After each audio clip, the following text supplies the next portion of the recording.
And there we go. Hello. Hello, hello, hello. We're going to be doing some Euro Truck Sim 2 today. We got a brand new DLC that just came out. It's brand new. It is the Nordic Horizons DLC, and all I gotta say is, wow. Look at the size of this thing. It's flipping massive. Look at it. All of this is new. From like here upwards. Look at all that.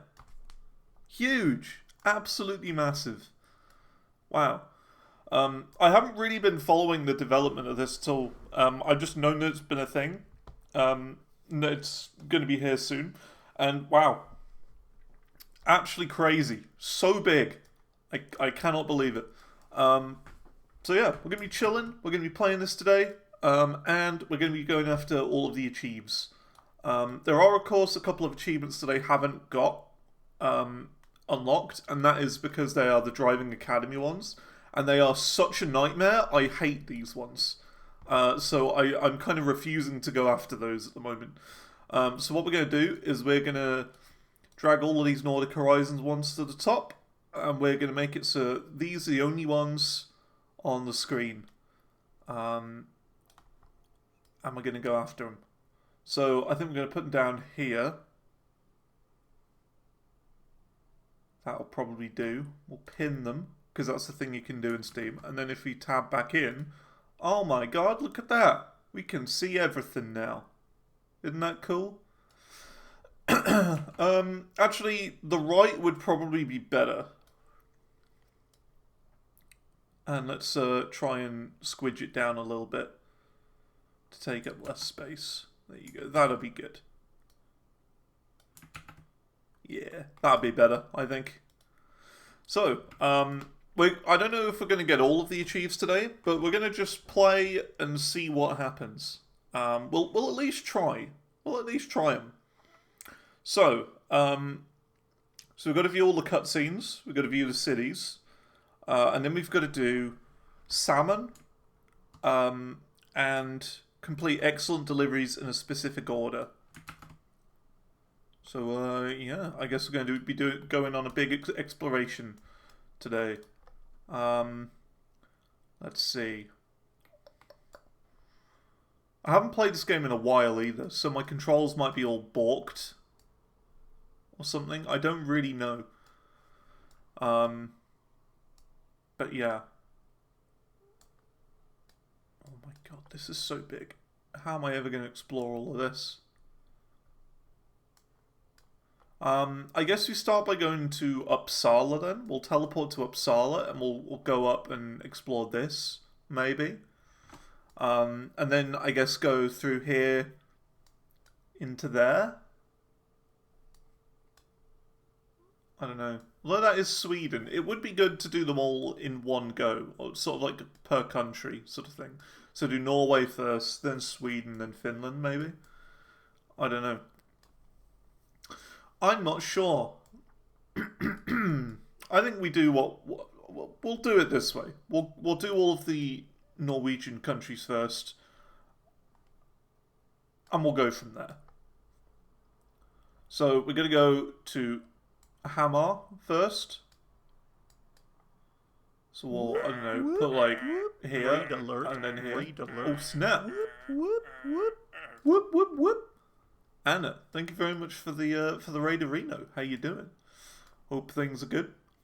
We're just about to start playing the brand new Nordic Horizons DLC for Euro Truck Sim. It's a brand new DLC that just came out today. So, well, not today, yesterday even. Less than 24 hours ago. So we're going to be checking it out today, chilling, and just having a little explore, having a little look around. So, yeah.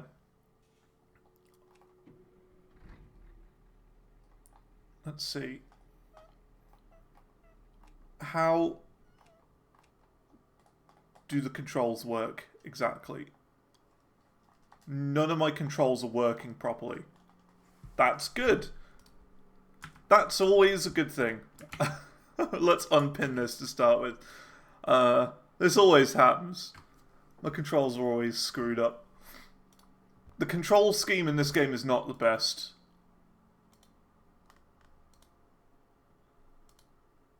Like, I don't know.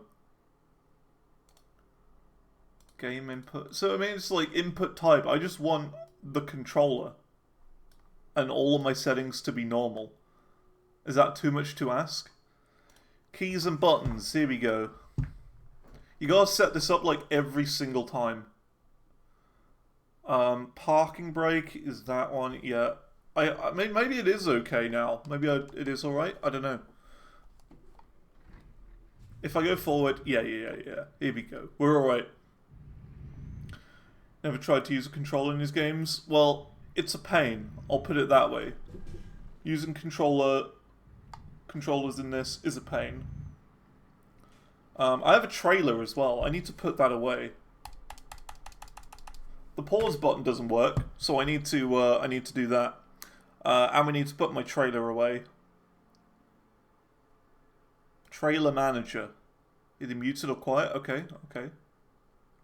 Dismiss trailer.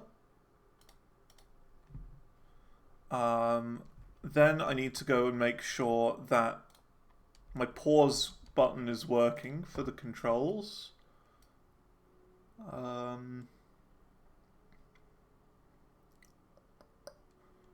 Where's pause? See what I mean? Or just menu. Menu. That button there. Activate. That button. Okay. And now we go do audio. We'll bump it up to like the menu. I mean, I am a guy. I am a man.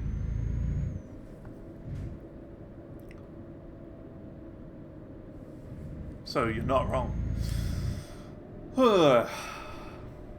As per usual, when I play these games, I have way too much money because I have 100%ed this game. And, yeah. That means I don't need to abide to the law. I will probably do it loosely.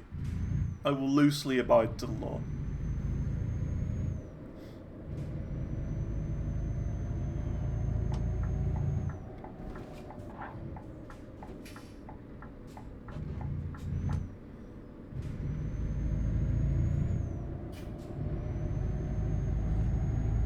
Have you seen how big this map is, Copy? It's absolutely massive.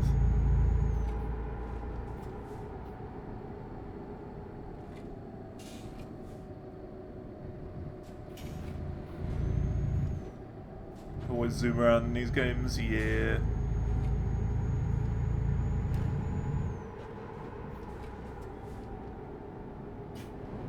The thing is, like, I've always said this, in Euro Truck, the speed limit is like really slow. It's like 65 is like the highest you can go, whereas in American Truck you go like 80 on like most highways and freeways and whatnot.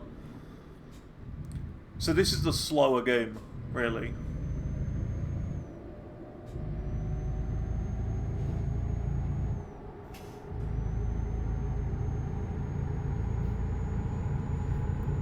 I do prefer American Truck.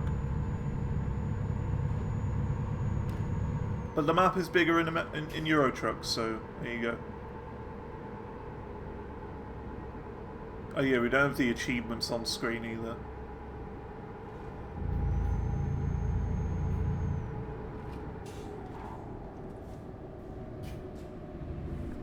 Let's see. Gonna do that. Oops. That. Pin. That. There you go.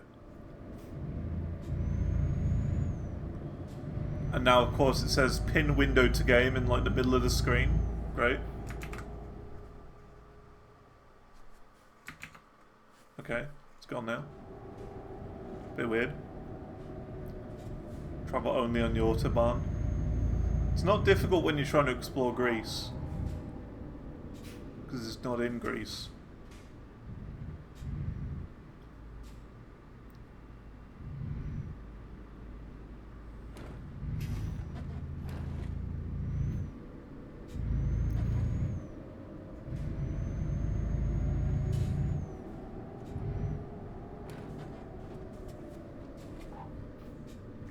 Time to move then.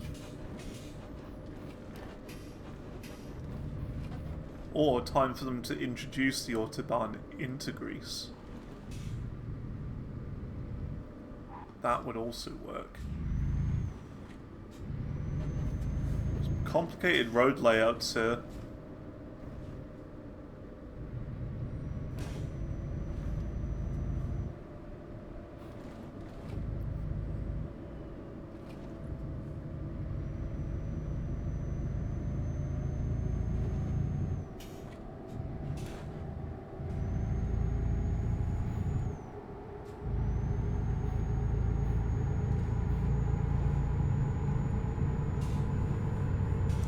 And of course copy the, not to do with the game or anything, but of course, exactly what you would expect has happened after I finish, 2 regular chart suggestions or whatnot. I have, a buttload of priorities coming in. Of course. Someone yesterday wanted me to chart 5 of your songs. And then I had a message from someone else today asking for 3 more. Some 3 other songs, but they haven't told me what songs they want yet. So, have a job albums. Yes, it is not an album. Thank goodness. But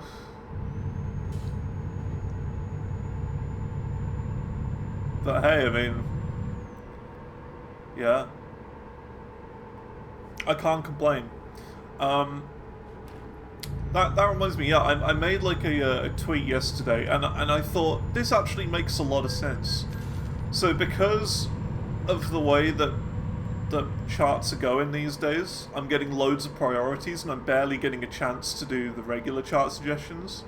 I'm going to start incorporating the priorities into the main list, I think, starting in Zancharted 7, so that, you know, let's say these 5 songs or whatever that just came in today, instead of being a separate thing as priority 68, 69, 70 or whatnot, that I should put them in the main list. Hamar discovered. Haha. So that they count towards the 100.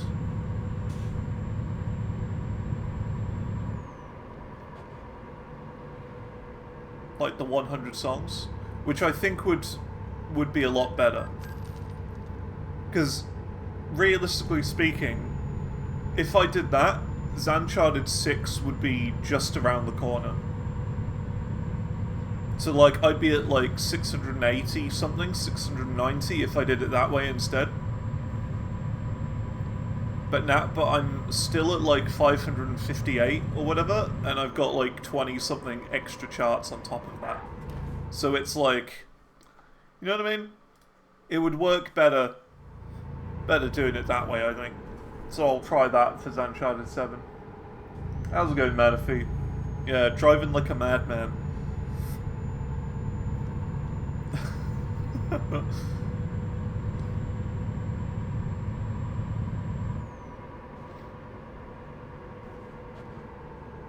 I've just realised as well that I haven't actually, driven a car for, almost 10 years.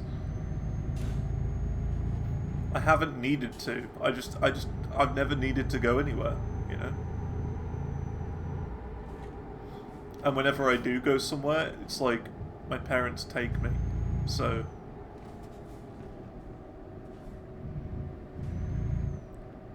It's I haven't needed to drive.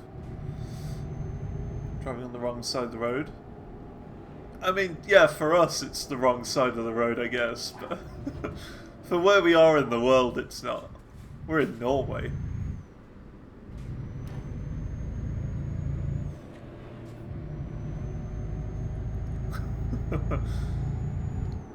Don't even know how to drive. It's not too bad. I think for me it's just a bit intimidating.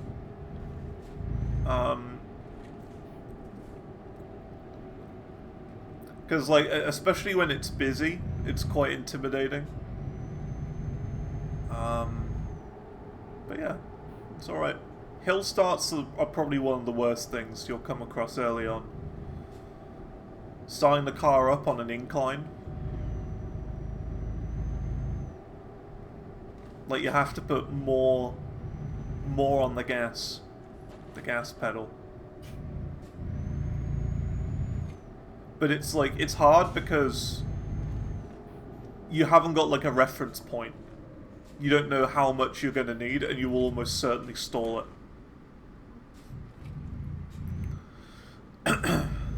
So yeah. Don't trust yourself enough to be on the road, that's fair. It is spooky. I don't think I enjoy driving. And I think if I did try and drive again these days, I would want like a refresher lesson or something. Just one to kind of get me back into it before I actually started driving properly, I think. Oh yeah, we have discovered Islehammer. See, look at the map. Look at how much they've added. They've added all of this. Going all the way up to here. Honningsvåg. At the very top. It's massive. So big. We're gonna go to Donbass. And Ilsund. And there's a thing there.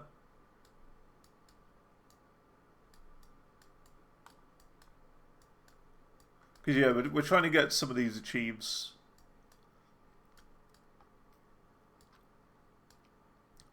Okay, doesn't look like there's much here, but we'll probably drive through there anyway. Take the boat across. And then maybe... yeah, we're gonna go up to here then.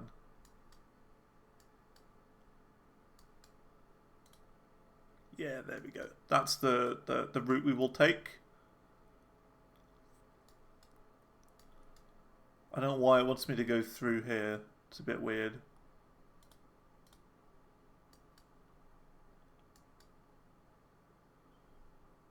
Whatever, we'll just do this in smaller bits.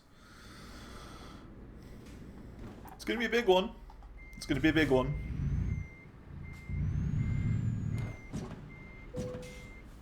It's fine.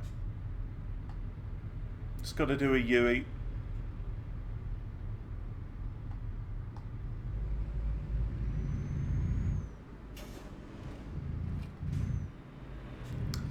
Let's go.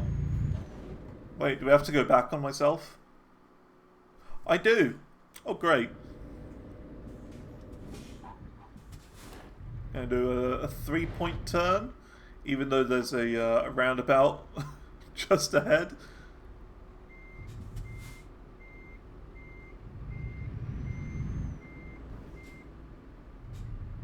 And there we go.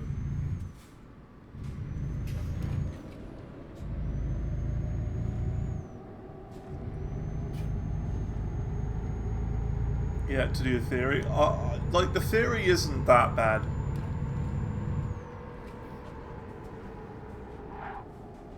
In fact, the theory, there's a weird story about the theory. I've got a weird story. I was working at a computer repair shop at the time, and the accountant for the computer repair shop, you know, sort of came in like every like couple of months or whatever, just to do, you know, a bit of paperwork and stuff like that. But I didn't know that the accountant worked also at the test center. So when I went to do my theory test, the accountant was there, and I was very confused. I was not expecting that. It kind of threw me off a bit.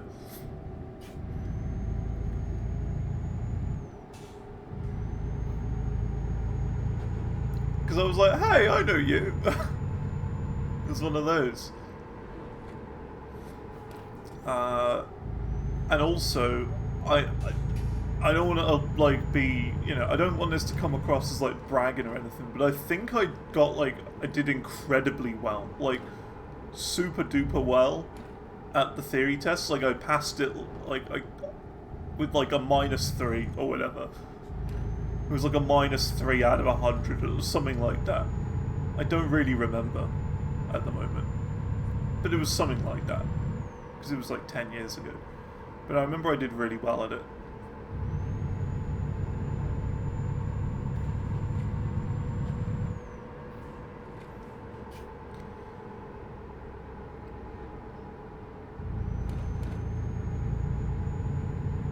Just haven't really needed to really drive or own a car. Exactly right. I mean, me neither. I haven't needed to, and it's like too expensive as well. It's like, one, you have to buy the car, and then two, it's like, isn't there like insurance or something like that? I don't really know. I'm not. The thing is, I may be 28, but I have the brain and the logic of a child. Like, I've never been taught any of this stuff. No one has ever taught, like, what even is tax? I don't know. How do you pay bills? I don't know. You know what I mean? I don't know any of that stuff. My parents have just always done it. So, like, I don't know. But yeah, it's like, exactly, right? All of that stuff, you gotta buy it. You've got to buy the fuel for it. Yeah, something to do with road tax. I've heard of that word before. Car itself, maintenance. Exactly right. It's just a massive money sink, and it's not worth it.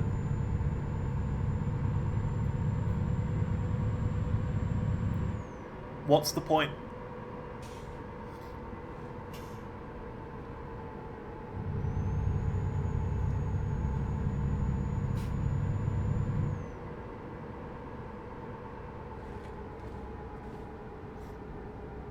I would be interested in knowing, right, realistically, how much cheaper would it be to just use a taxi and never get your own car? You know what I mean? Well, I imagine it would be cheaper. But I don't know.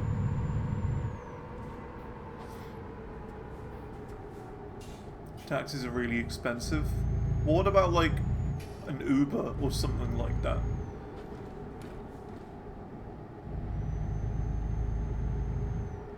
Bus? Yeah, or like a... yeah, I suppose the bus is cheaper. But then you got to deal with other people as well. Or any rail. I mean, especially where I am with the rail system. It is completely screwed up. There were people I knew who, like, on the train or whatever, would have never paid for a ticket, and they could go, like, every day with never ever paying. And the way they would do it is they would either hide in the toilet when the conductor was coming, or they would buy the ticket only when the conductor came.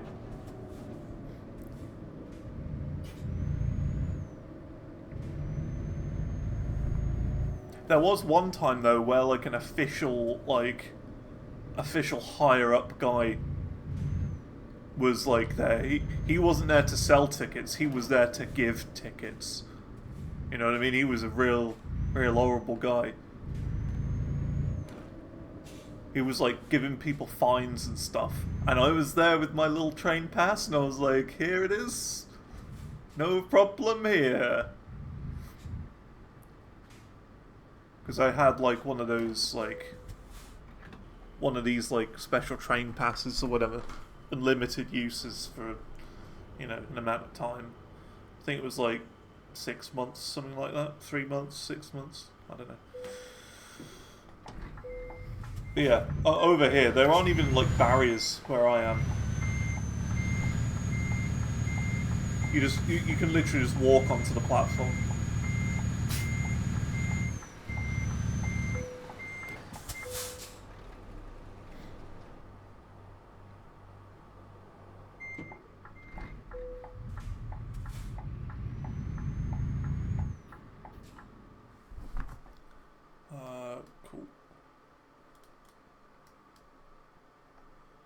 Why is it...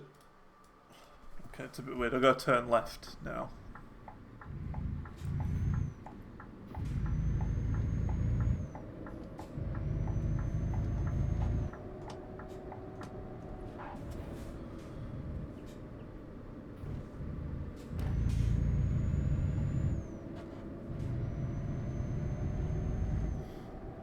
Can't do the same with here. Also, you getting fined if you ever get found out. Yeah. What I'm wondering though is, like, again, like, which is more efficient, to just take the fine and continue to not pay for tickets,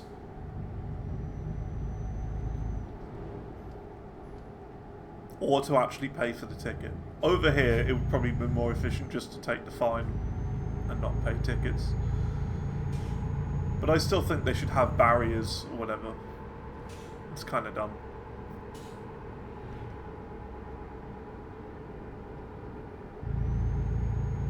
Because, like, I only ever saw the inspector one whole time on my, like, I want to say about 6-7 years of taking the train, like, every day.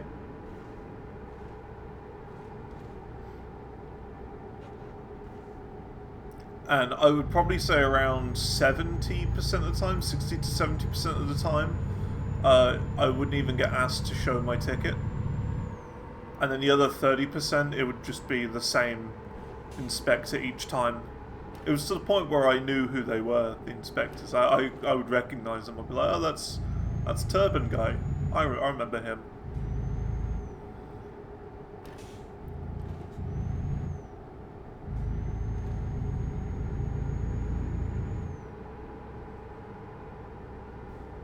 And you have to check first class tickets, right? You see, the train I was on didn't have, like, different classes. It was just 3 carriages. And that was it.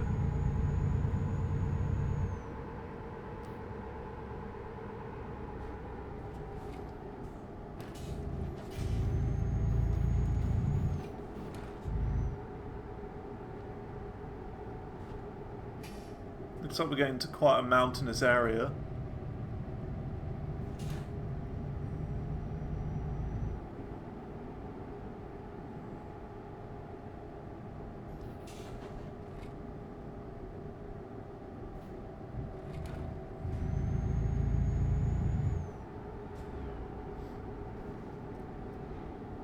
That is probably a co-op thing, maybe. I don't really know how it works. Like with most things.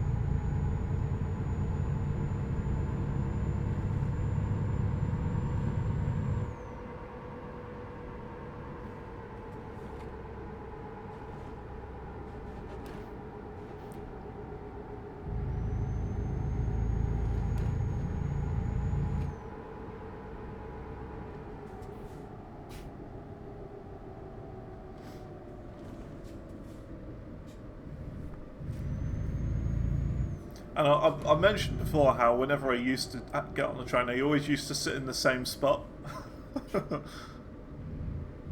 Because I'd found, I wouldn't say a loophole, but I found the most efficient way to get on the train. So that when I got off of the train at the other end, that I would be the first person out of the station. And you might not think that's important, but to me it was, because it was always a race. It was always a race to see who gets out of the station first, and also, if there were people in front of me, they would go slow. They would be doing like 1 step at a time, really slow like, and I'm the sort of person who does 2 at a time, you know? I'm one of those guys, 2 steps at a time, always.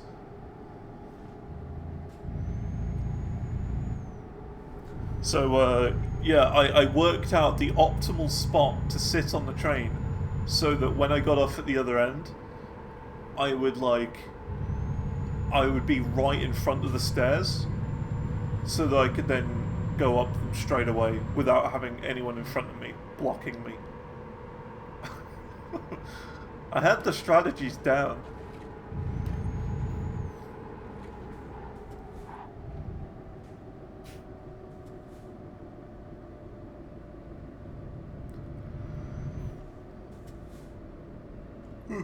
Yeah.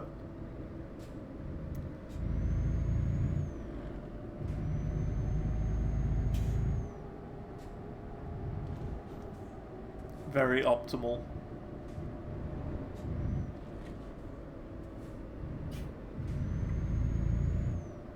Oh yeah, I never mentioned this either.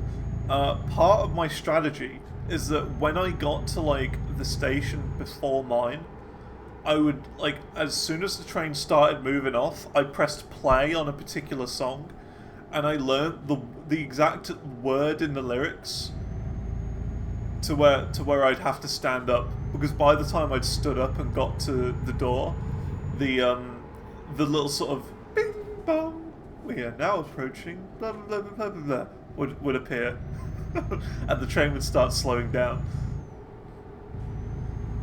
So I'd press play. It was it Pale Aura by Periphery, I think. Pale Aura by Periphery, and when he says time, that's when I stood up and walked to the door.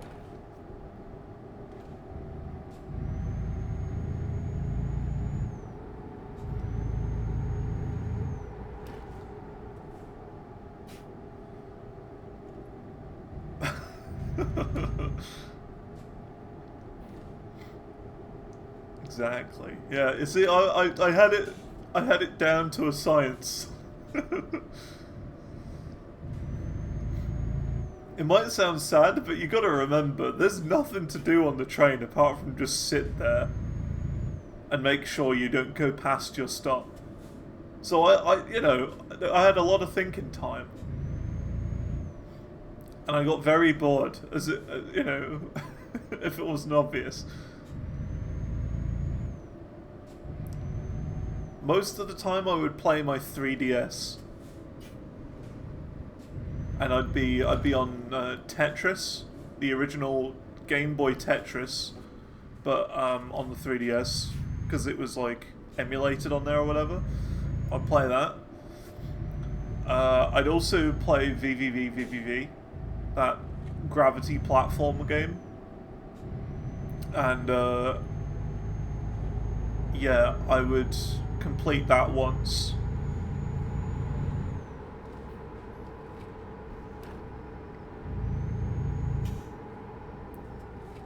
And of course I would stick on an album, and the album would finish at the exact perfect moment when I got home, or whatever.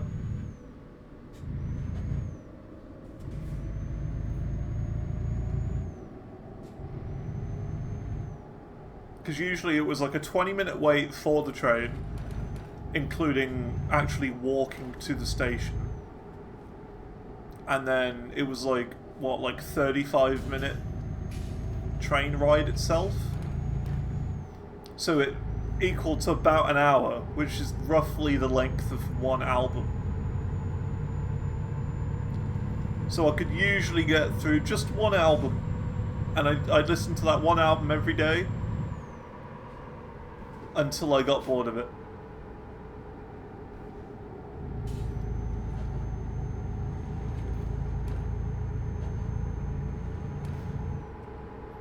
And you see, that was just as I was getting into the Guitar Hero community again, sort of thing. That was just when I was starting to, watch Jason Paradise and stuff like that.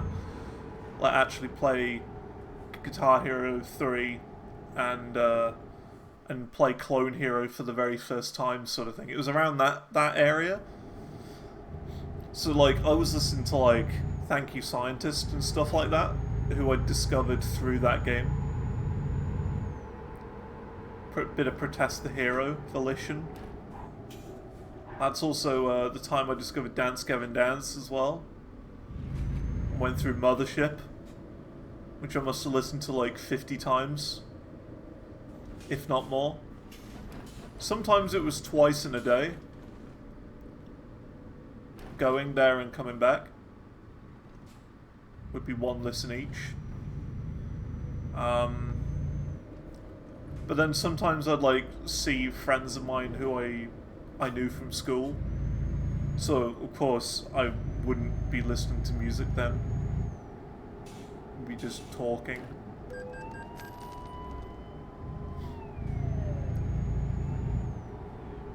Me, friends? I can't believe it.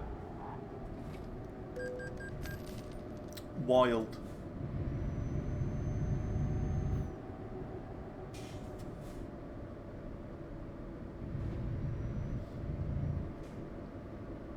And now, I don't have any friends.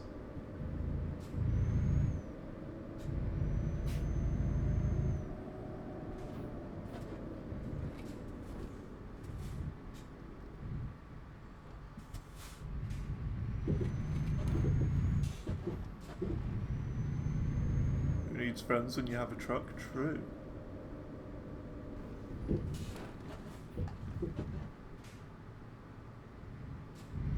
Go. This is our first viewpoint. A yoink. Dunna. Ailsund.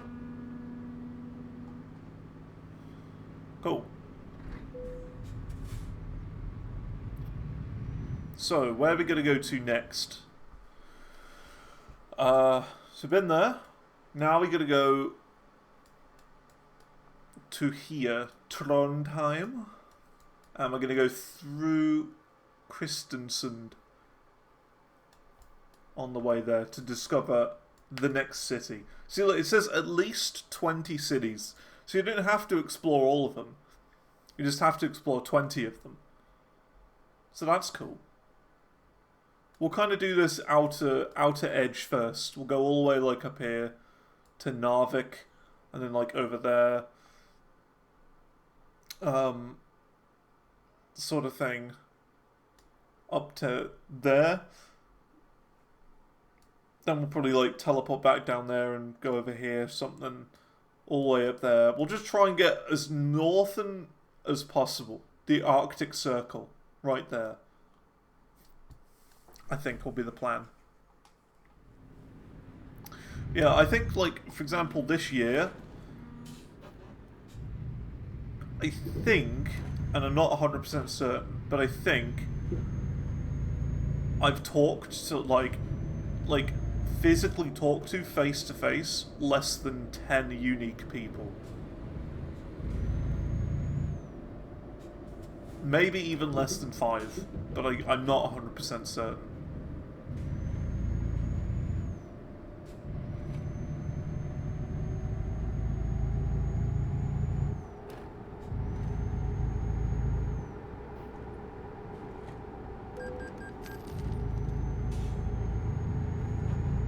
So yeah, that shows you how alone I am.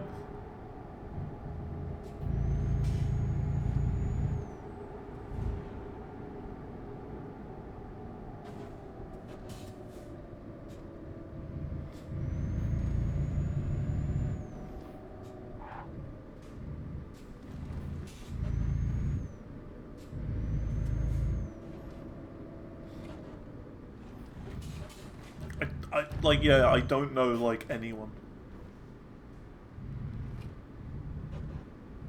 I've talked to more Twitch viewers than I have real people this year. And probably the last few years, to be fair.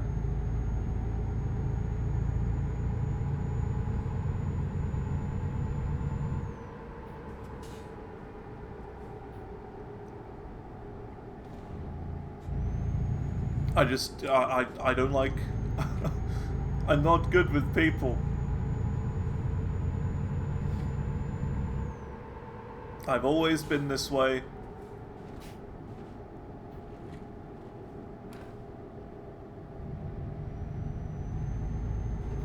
Always been incredibly socially awkward. Oh, your friends online, but you go to LAN events to meet up with them. See, I've never been to, like, an event like that. Because I think there'd be too many people.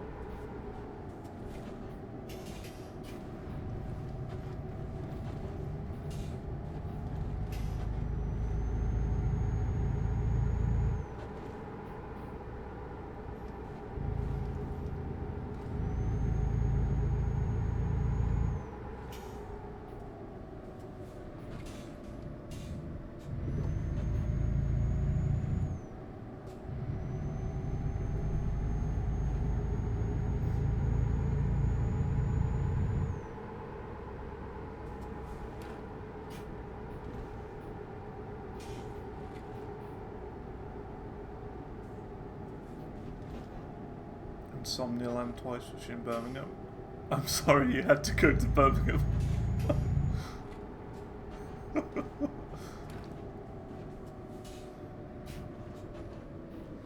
I wouldn't wish that upon my worst enemy.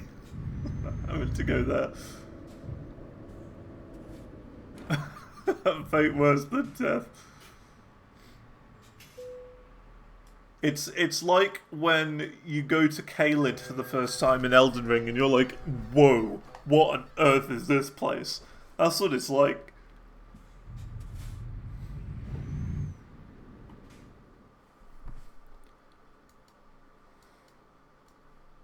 What on earth? what hellscape have I just joined? The NEC? Yeah, I'm not terribly far away from that. From the NEC.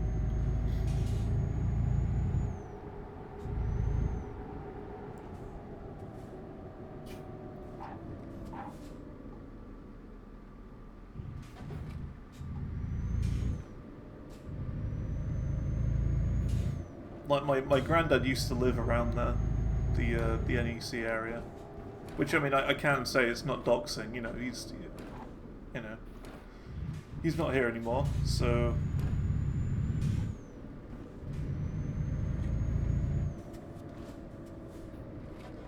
I'm not doxing him or anything.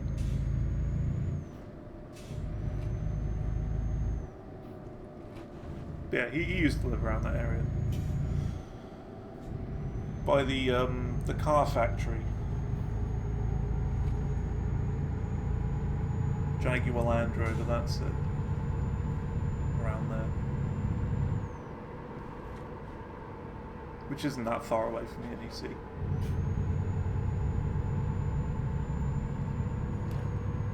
But that's all you get. No more. No more potentially doxing information.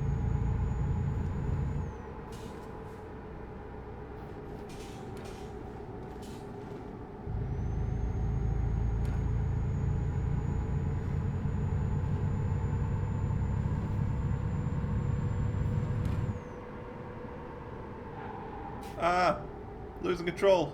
I'm fine. I was skidding.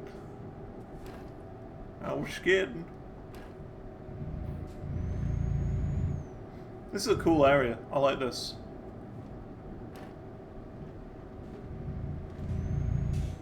Like the craggy rocks and stuff like that.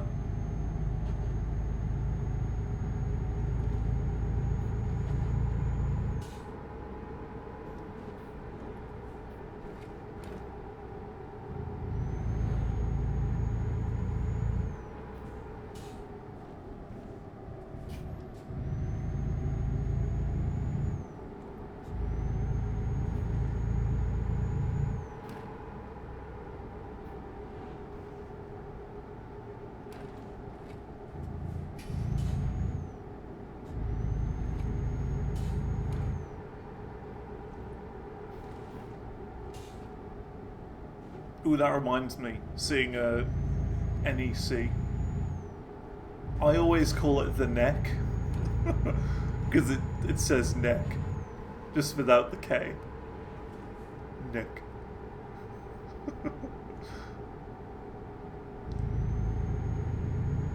Okay, there's an event going on at the neck.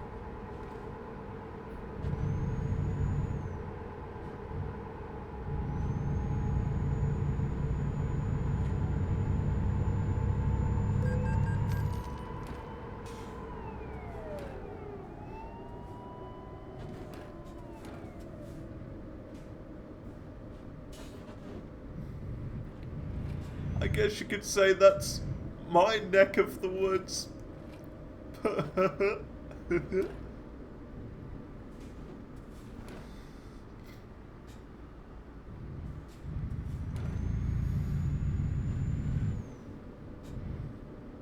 Charged for speeding but not driving in an oncoming lane. True.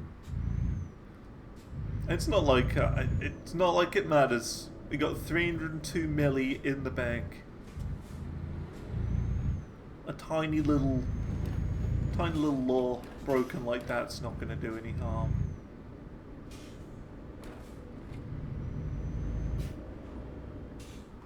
Okay. We're in Kristiansund.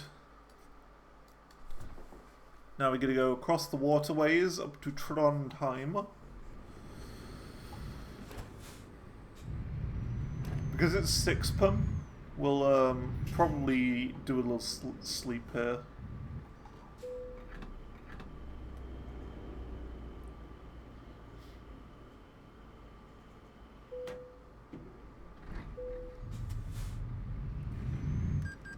$151,000 of those fines and you're bankrupt? Oh no. What am I gonna do?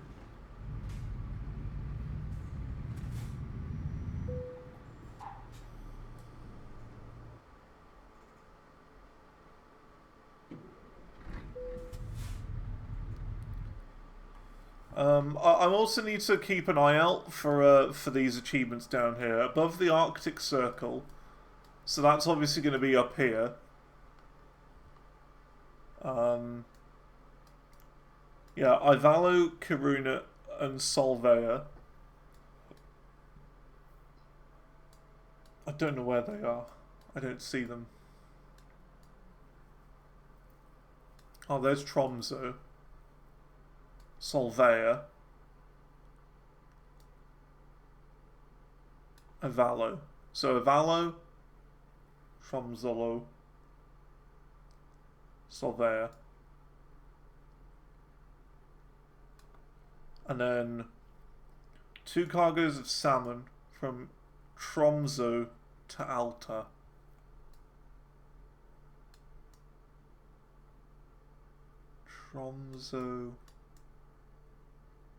Tromsø to Alta. 2 cargoes of salmon from the city of Tromsø or Alta to 2 different countries. Okay. So when we get there, we can like start doing that. 2 different countries. Okay. So yeah, we just gotta keep traveling up north. That's it really. Not a big deal.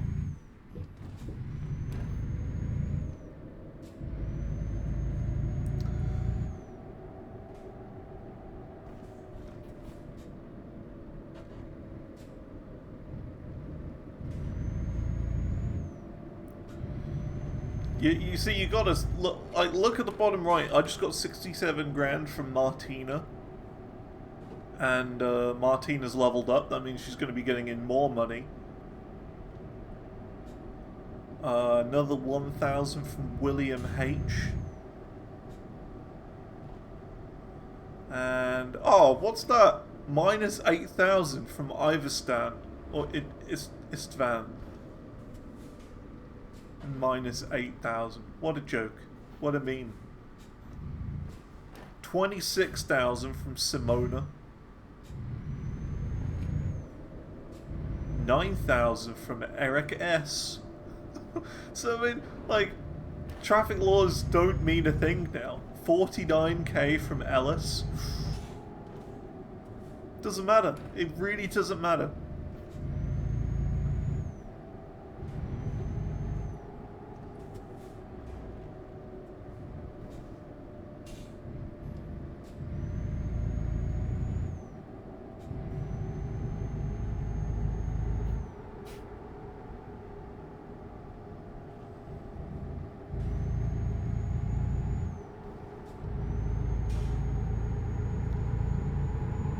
Those little mini traffic laws that we break are like less than 1,000 each. So if anything, I'm saving the save file by getting these traffic laws. Because eventually there's going to be like a stack overflow of money, and you know, it's going to reach like the 64-bit integer or something like that. So it'll then go into the negatives because it'll get so high. I don't remember the number. It's like something crazy billion. 100 and, I want to say 128 billion or something like that. If I get to like that really weird specific integer number, it'll then just reset and go back to the negative version of that. And then I'll go bankrupt, and then I'll have to start a brand new save file.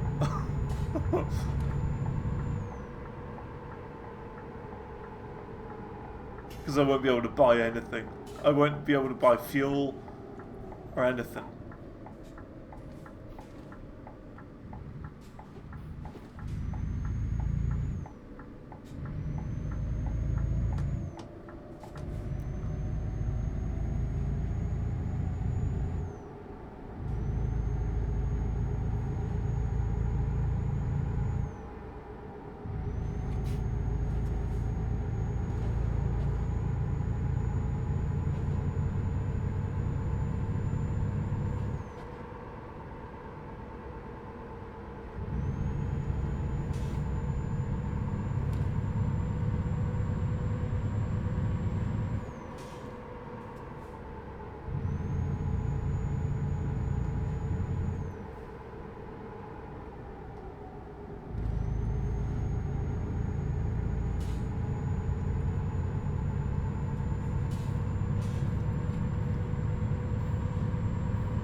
Kind of a cool DLC though so far. I feel like all of the cities are a lot like further away, and it's a lot more sort of wild and you know what I mean? Oh, I gotta go over here. Yeah, it's a lot sort of wild and sparse. There's just, you know, massive mountain ranges with nothing in it, apart from a big lake of water and trees and stuff. Nice.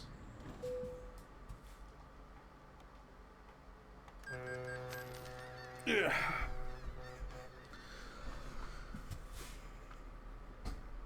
It's like another potential area for Xantor Island.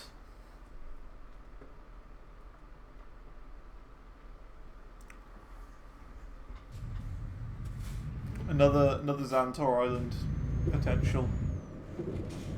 Although we're gonna try and play Hightail when it comes out,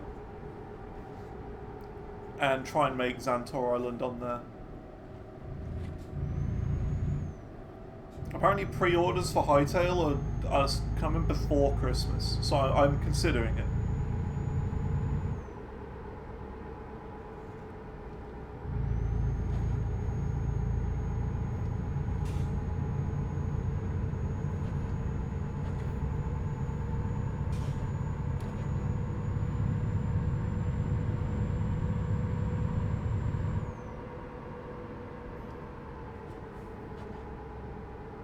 But it's Norway.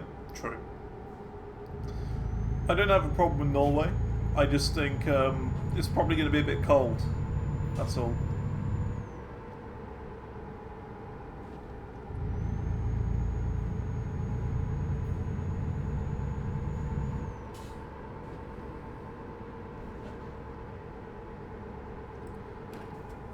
Skeptical with pre-ordering a game like that being cancelled and being in development for so long. I see what you mean. I see what you mean. I will kind of... I think I will probably, like, hold off until it, like, officially comes out, sort of thing. And then see what people say about it. If people say it's terrible, I'll hold off. But if people say it's actually pretty decent, or if people start playing it, like, a lot on stream and stuff, I will probably pick it up. We'll see how it goes. But the thing is, right, don't get me wrong, I like Minecraft, but I have many problems with Minecraft and the way it is at the moment. The main problem I have is world generation, which is Garbo. I hate the world generation of Minecraft. I don't know what they've done to it, but it is so bad now. It's such a mess. You want to try and find like a flat area to build. Instead of finding a flat area, you'll find like giant like little mini mountains that you got to completely destroy before you even start building on it. And then, you know, like 5 meters away from your house, you'll find a giant hole in the ground that takes you to the center of the earth with like a giant sprawling cave system. And I'm like, I don't want any of that. I want a nice world that I can build in creatively and make a nice little sort of, I don't know, just a nice area, a nice place. I don't want to have to sit and fill in a hole manually for like 10 hours. So I'm kind of hoping that Hytale has some better world generation. I've seen that they've basically got world edit kind of built into it. So like you can make giant spheres and terraform like really easily, which is huge. And that should be awesome. The other problem I have with Minecraft is that there's nothing to put inside of your buildings.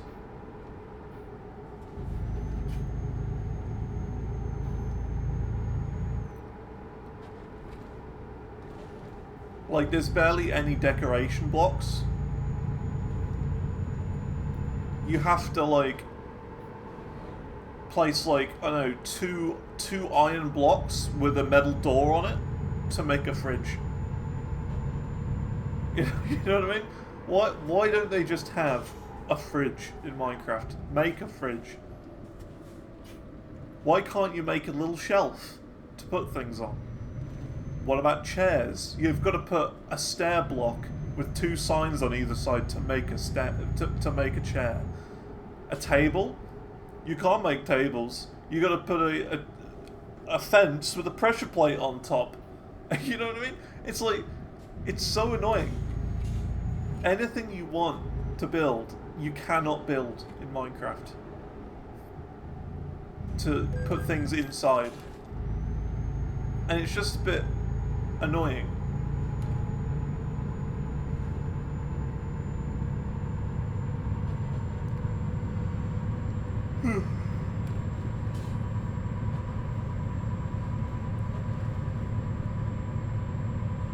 And that's kind of what I'm hoping Hytale will do. It'll have a lot more interior decoration blocks.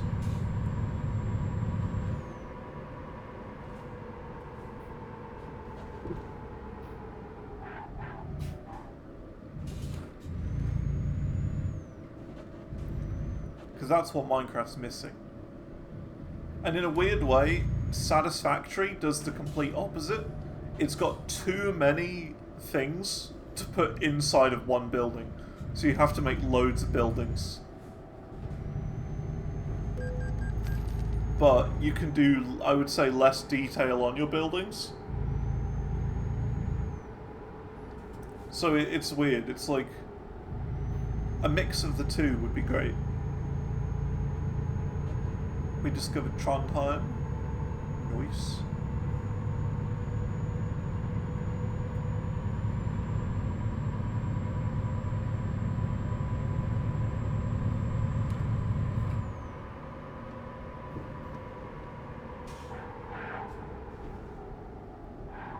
Skirt.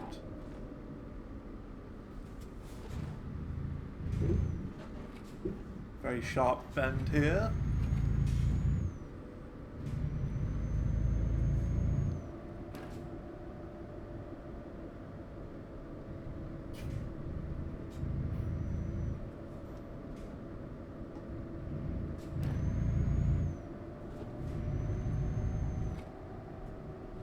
Oh yeah, I watched a bit more Breaking Bad. Watched a little bit more.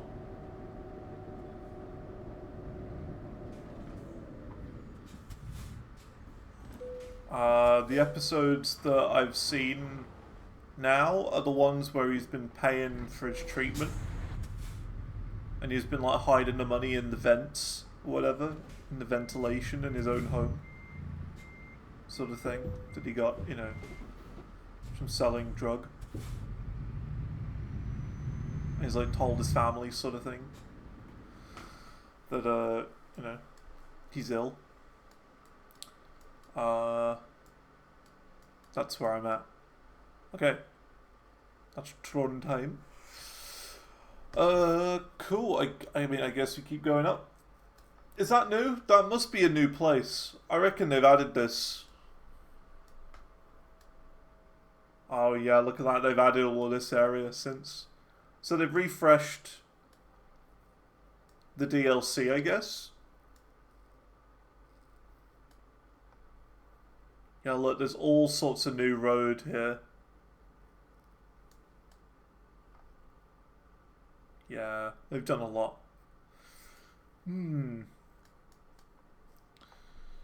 Alright, we're gonna go up here now. And then we're gonna take the long journey up here. Mo Irana. Mo Irana.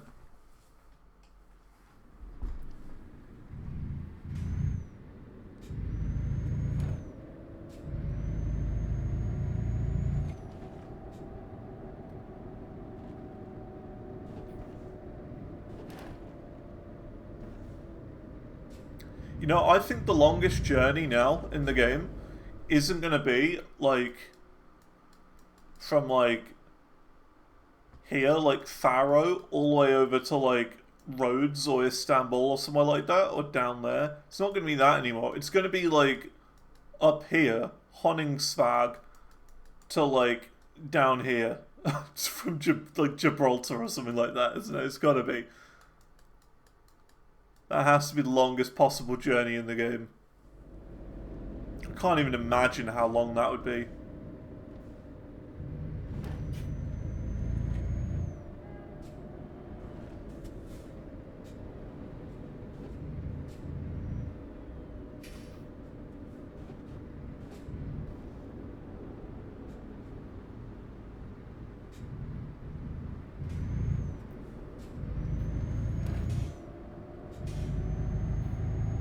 Yeah, I don't know what it is. I've got a good feeling about Hightail, though. Because I don't know if you know, but I had a Minecraft world that me and my friends back in, like, school used to play on. Back in, like, 2013, 2014, that sort of time. And, the world was so good. It was so fun. We called it Project Rock, the world. That was my name for it. And the idea is that every town or city had to be named after a different, like, legend in the rock and roll world or whatever. So, for example, you had Slash City, which was like the big main city area where everyone's house was, sort of thing. Everyone's main house area was there. And there was, like, you know, a little town hall that was work in progress. It never got finished. There was a big stadium we made. We made an airport. Loads of tall buildings, centerpieces, that sort of thing. It was the big main city area. And then just off to the side of Slash City, we had Hendrickstown, which was like a little walled-off society. A walled-off town. Based on, you know, of course, Jimi Hendrix, for example. And that was like a little smaller town. It had like a mining area, had like a Ferris wheel there. A couple of other tall buildings as well. There was then Metallica City, which was like more the industrial area, so we had lots of like metal buildings and that sort of thing there. There was like a museum of redstone there. You know, with like basic redstone tutorials in there on how it all works and stuff. So like, this is how you press a button to turn on a piston. Wow, look at it go. That sort of thing. It was like the industrial zone. And then we had a giant bridge, like a giant colossal suspension bridge going from Slash City all the way to the desert. Now I forget what the desert was called.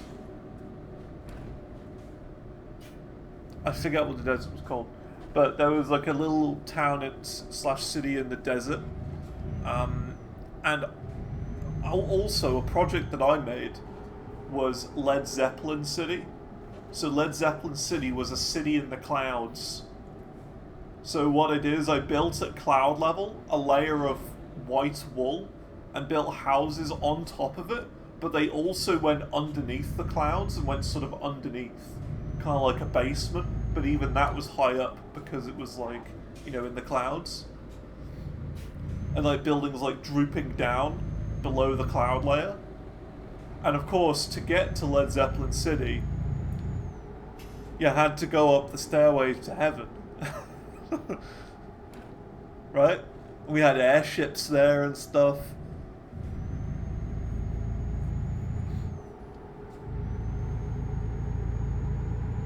It was a good time in that world. We spent a lot of time on it. But the big problem is that it got ruined by Minecraft. So, for example, there was like... We started playing it on, I think, 1.8. Oi! What are you doing, truck? We started playing that on Minecraft Beta 1.8. I think it was 1.8.1. Beta 1.8.1. And it stayed alive up until, I think, version 1.3. Full release, I think.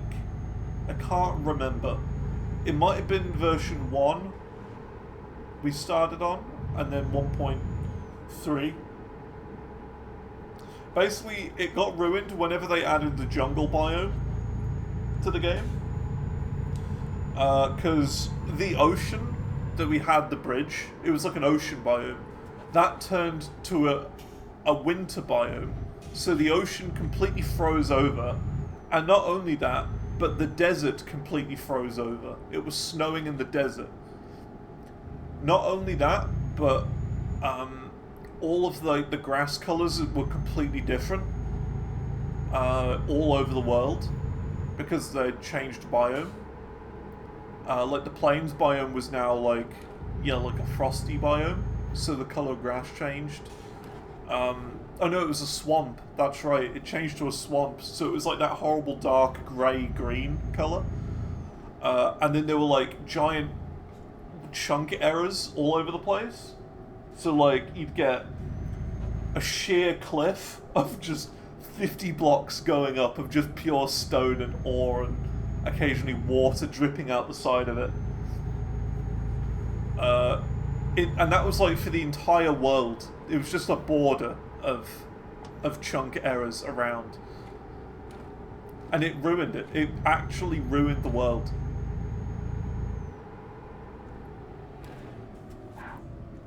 So we had to stop playing on it, which sucks because I would really have liked to continue that world, but I couldn't because Minecraft had ruined it.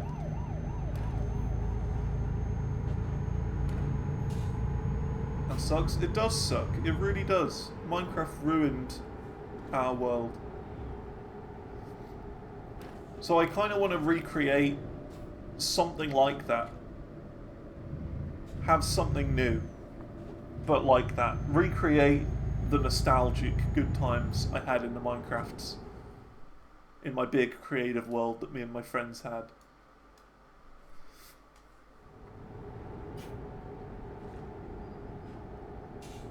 I made a video of it on YouTube like a couple years ago. Just sort of doing a tour.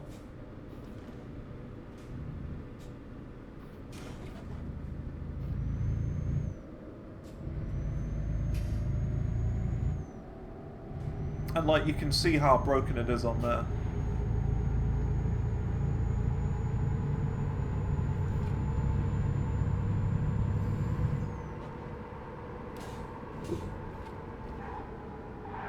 I have considered trying to do something new in Minecraft, but what I would do is I would have like world edit, and I would have like an endless ocean world, so I could then just create my own like continents almost, and shape the terrain fully how I wanted to, sort of thing, which would be kind of cool.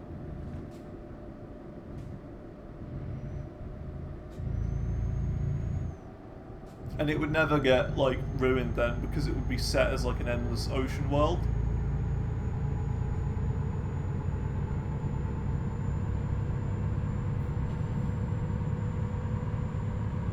But I feel like doing that would require a lot more planning.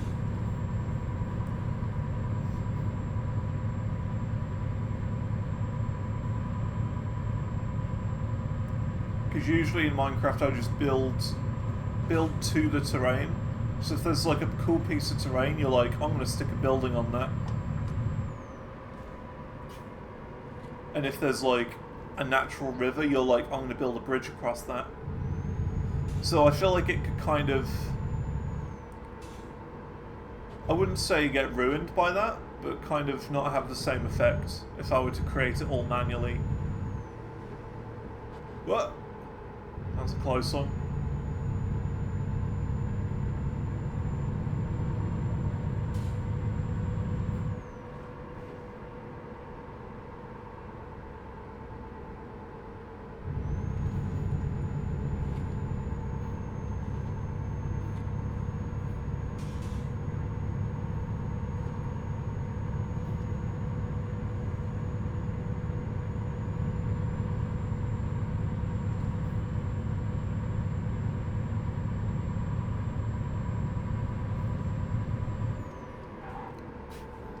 What?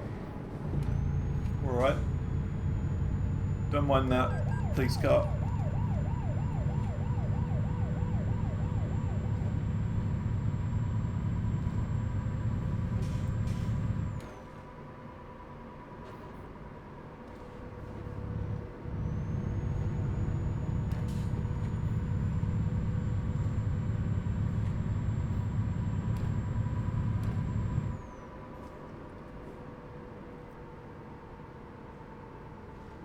Well, I guess the other option for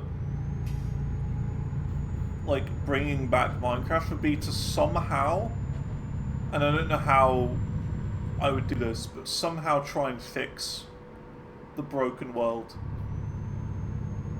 But I don't know how to do that. I know that in World Edit, there's like a biome changing thing. So like I could change the biome manually by selecting a certain amount of blocks and whatnot.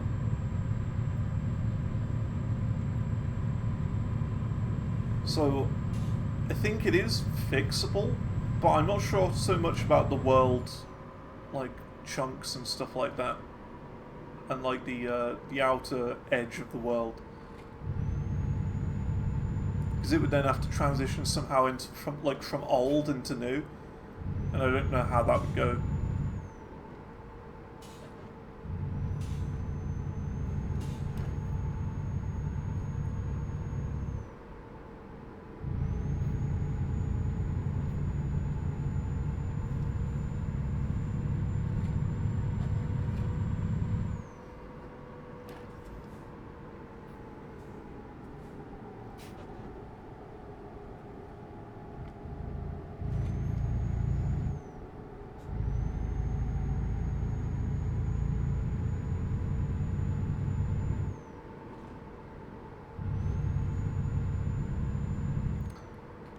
We got 5 hours until we need to rest, so we'll keep going for now.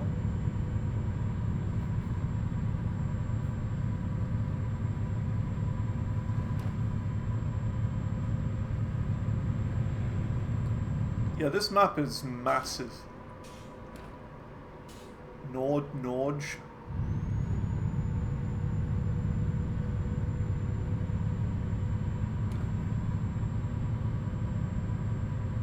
I'm just reading what it said on the sign. Norge.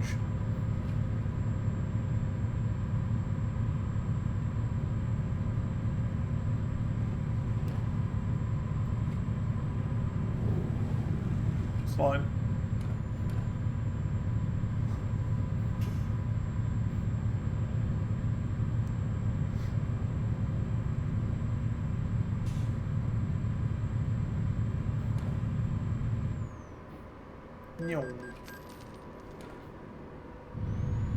The ultimate racing truck.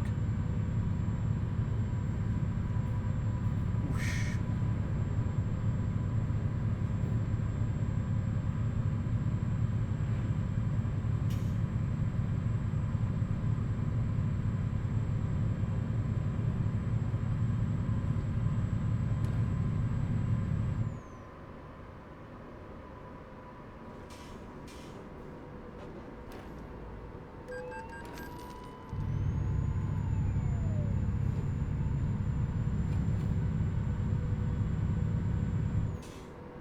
Gotta slow down here a bit. Some bigger corners.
Almost there.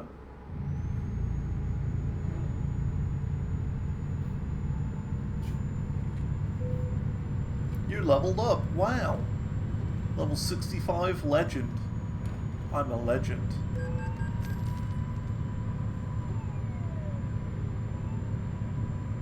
The game called me a legend.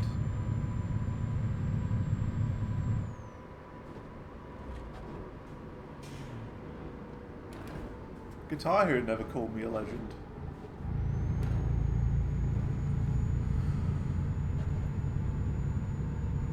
Moe Rana discovered. Nice.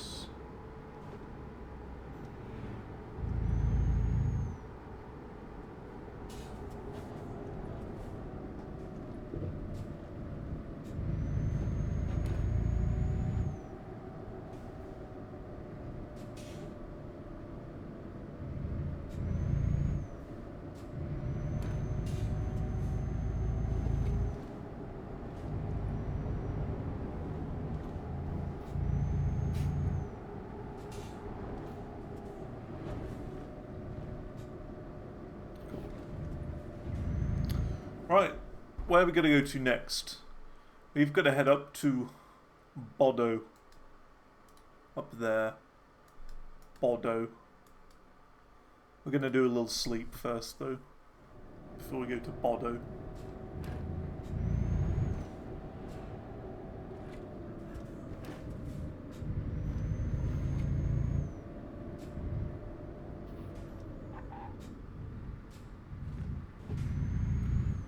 Little bit of fuel.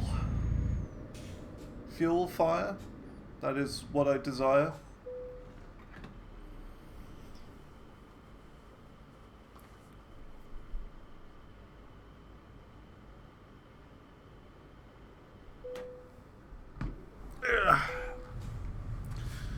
And then we go sleep.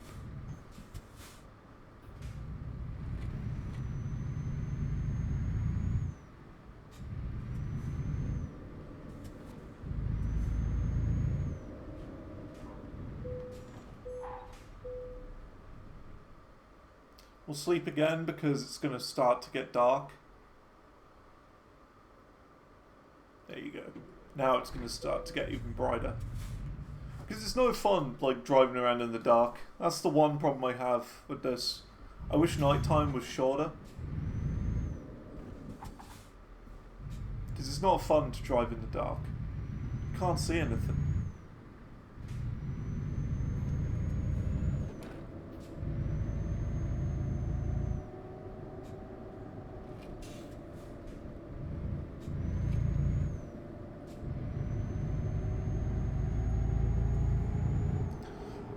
Alrighty, and we go onward. This is a massive DLC. Absolutely massive.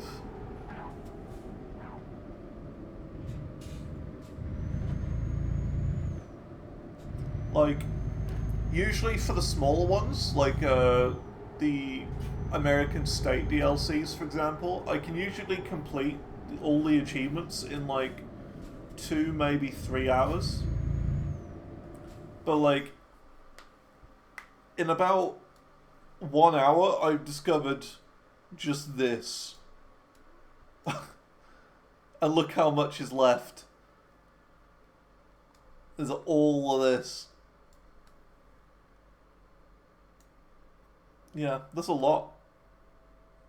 Huge amount.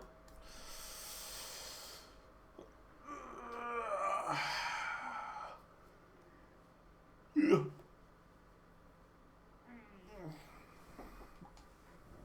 Keep going. I'm not tired, you are.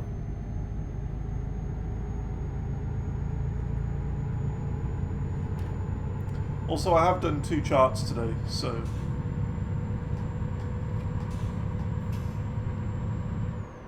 that's the thing. They were shorter songs. They were like... I think one was just over 2 minutes, one was around 3. So yeah, not much.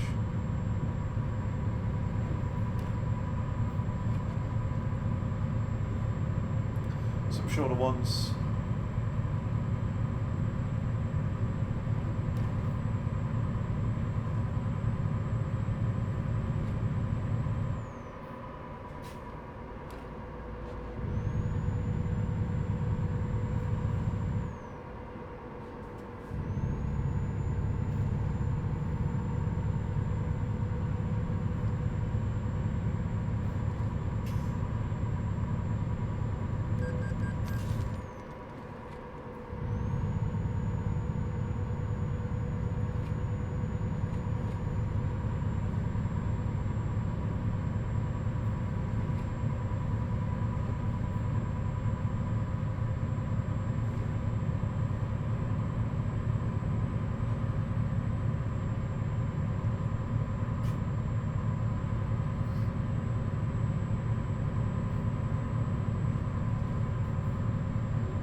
We could have some music on.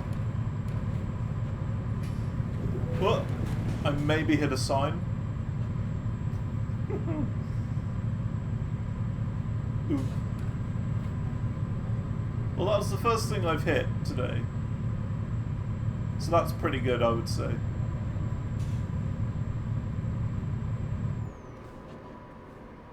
I know exactly what music we're going to have on. I know exactly what music we can have on.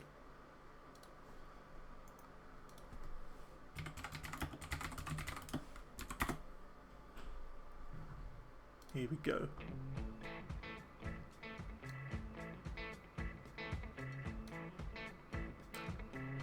Yes. It's the Star Trucker soundtrack.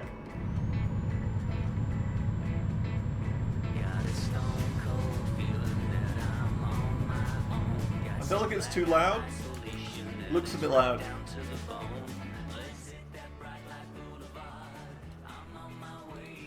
Yeah, that's more like it.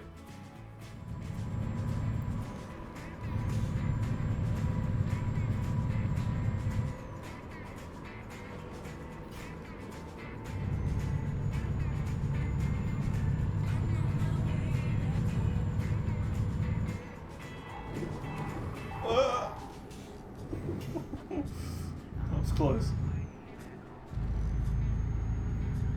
I also feel like the game audio is a bit too loud too.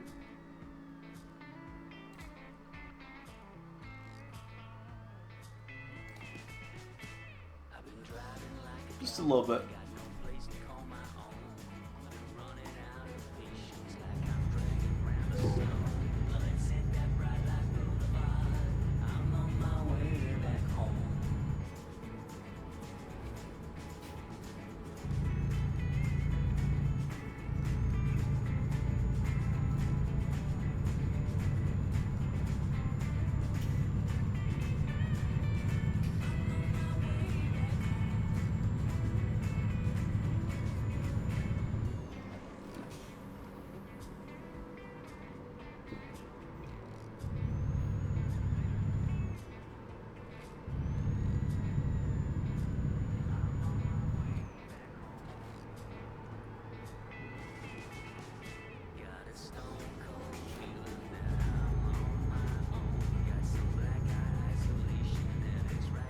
Alright, we're going straight through this roundabout. Woohoo!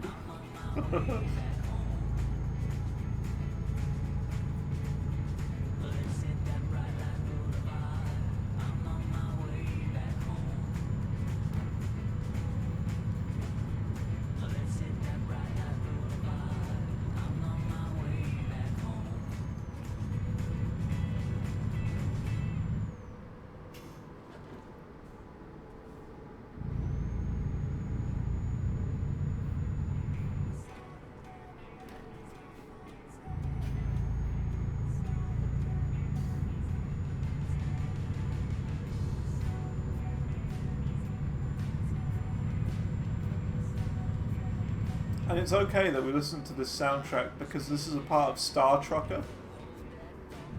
So there's going to be no copyright because it's the in-game soundtrack.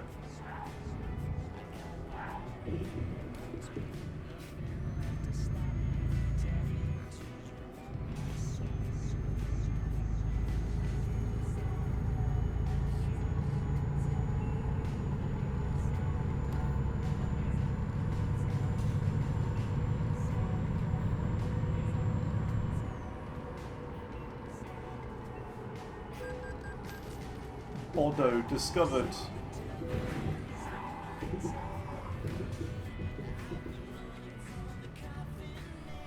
Cool.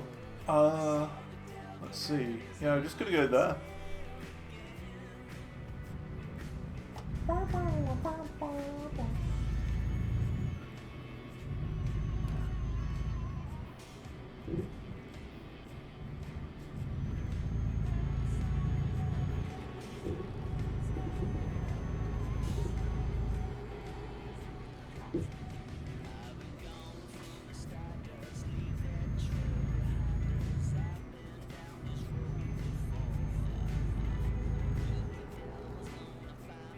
Tall one. There you go. Straight over it. That's what people in the UK do. And there's like ever like a little mini roundabout. They just ignore it, go straight over it.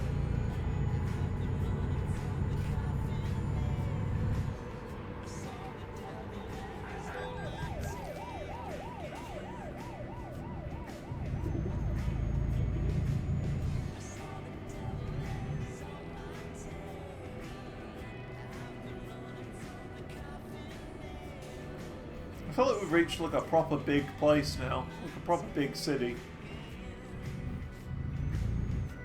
Looks really nice, this place, Bordeaux.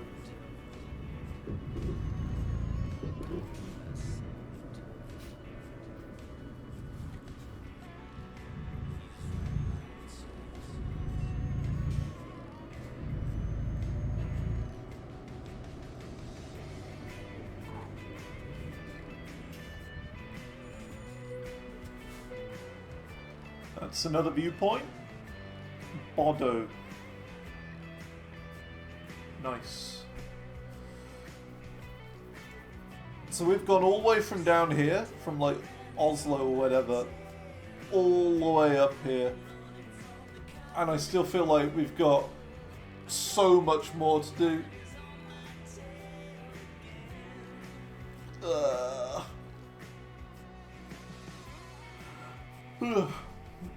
Such a big DLC. Actually massive.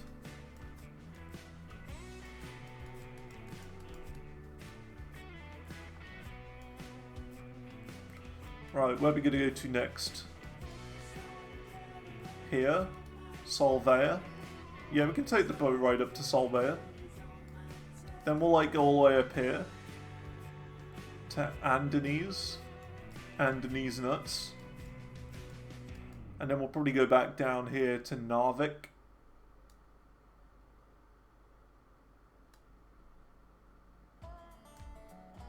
Yeah.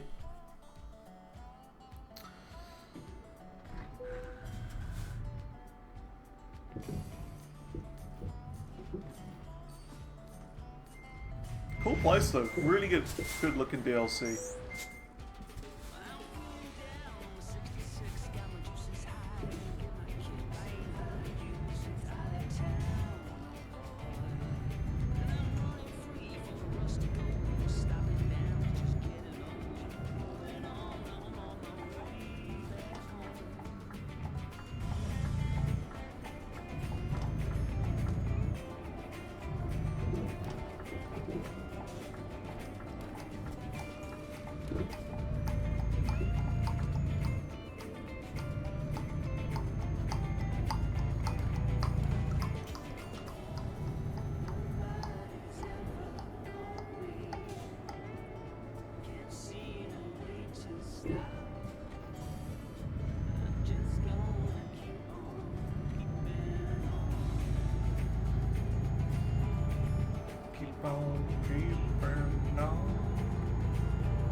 Woohoo! Oh yeah, got some air there. Woohoo! Nice. That's a good bit of air. That's a bit too steep, that one. It's got that little ridge on it.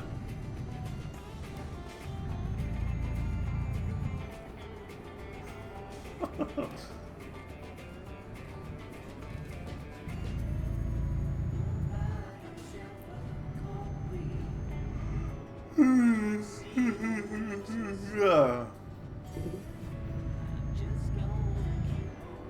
Keep banging on. Keep on. Keep on.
Oh, I like this one.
I also think, like, in a weird way, it could be cool to do, like, I wouldn't say a perfect playthrough, but go for, like, a fully 100% playthrough of this game.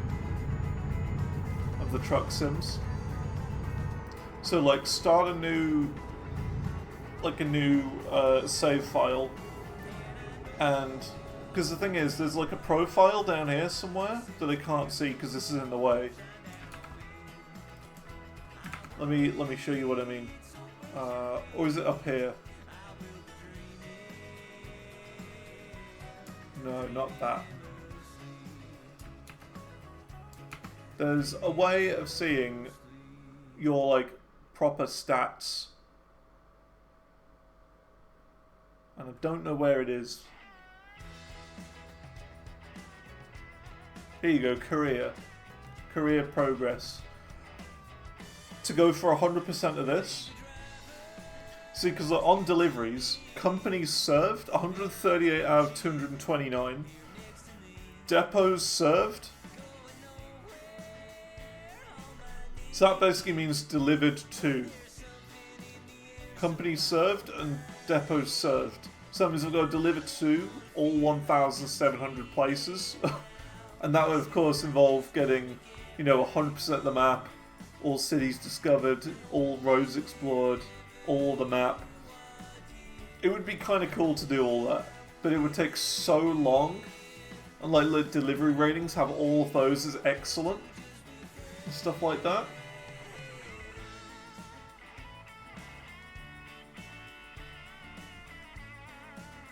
If we'd be satisfying, it really would be to like fully max out this whole stat screen and stuff.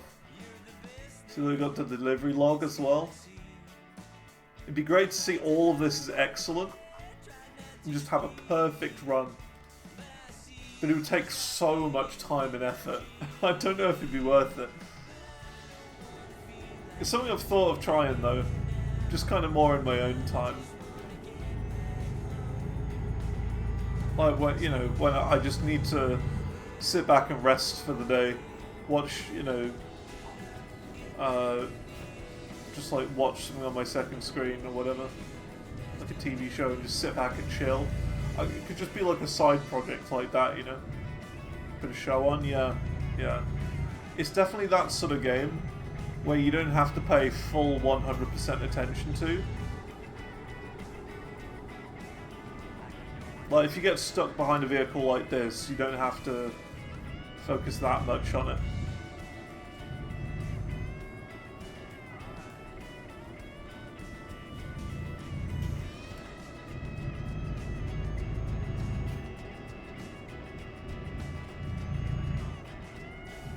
But yeah, it could be good.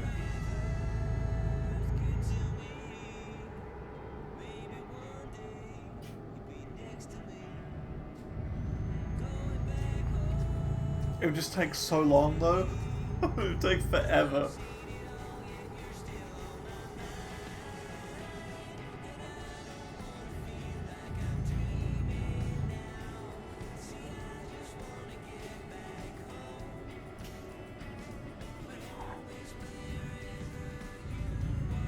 I forgot how good the soundtrack was for Star Trucker. It's such a good soundtrack.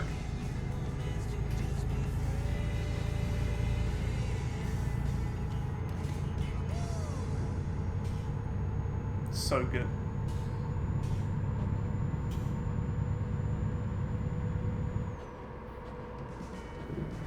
Oh, this is my favorite song. This is my favorite one.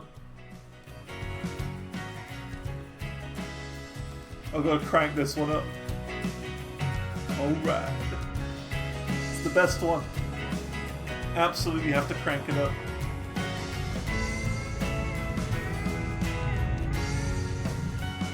Smell the barley on my lips, and these are the days that I really miss. I am longing for the day when I'm drinking with you and I to numb the pain. I just wanna feel okay, looking for a sign that takes me out of space. But I want you, I've changed, I'm not the same.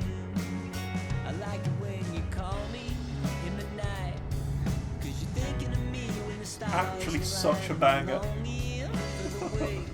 I like to sing to you just to numb the pain. You just wanna feel alright, even though you're miles away. You shine every bright. You just wanna be the same. Real change. Here we go. But I'm like years away. Same old voice, but a different face. We just still feel the same as you did when I held your gaze. And all this time away has made me think I made the worst mistake. So maybe I'll keep riding the astral lanes. Woo!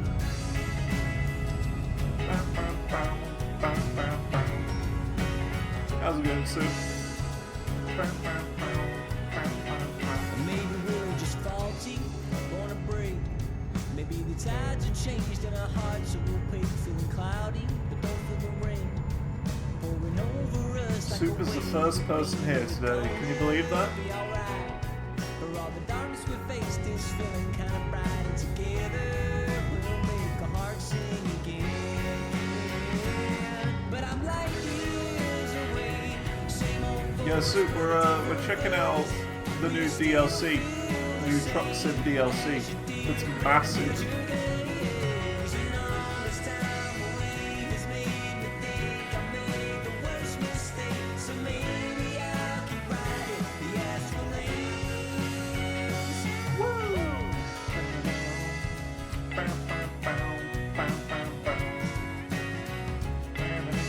I'm gonna listen to the Star Trucker soundtrack because it's great.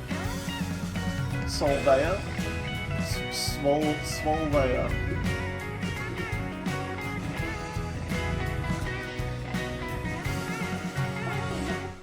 But I'm like years away. Same old voice, but a different face. We still feel the same as you did when I held your gaze. And all this time away has made me think I made the worst mistake. So maybe I'll keep riding.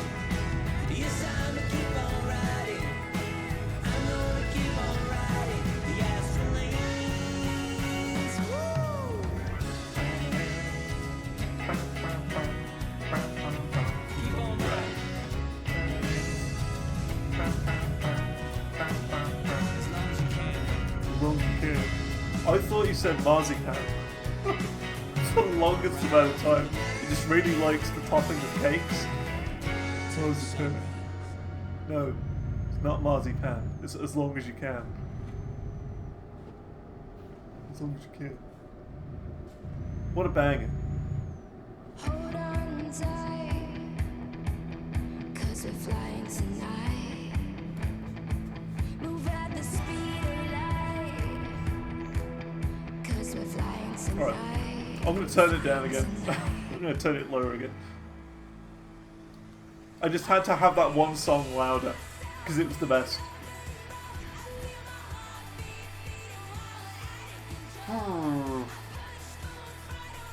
We've gone pretty far up. This is the northernmost point I've ever been to in this here game. And it's only going to get even more north.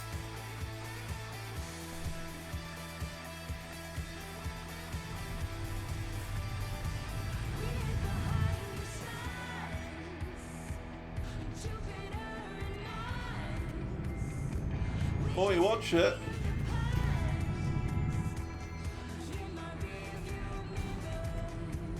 Watch it.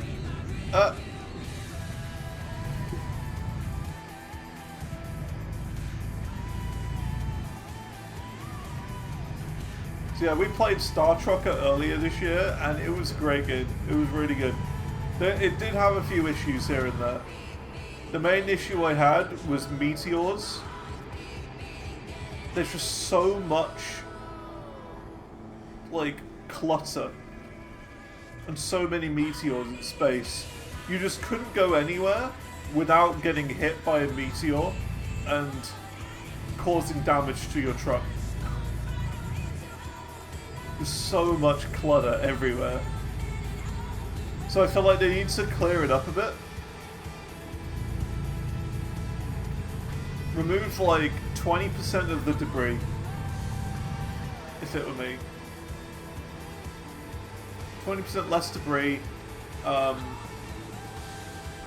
more connections to different star systems, and more star systems in general. So maybe like a DLC that doubles it or something. With like a new storyline.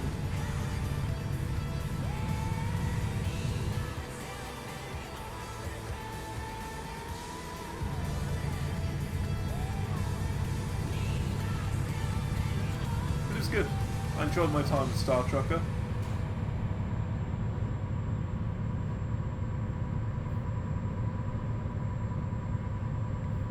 I just think there needs to be more content. Because it's like, when you finish the game, there's like a space station there. At the very end, the final galaxy, just a space station that is like derelict and there's nothing there.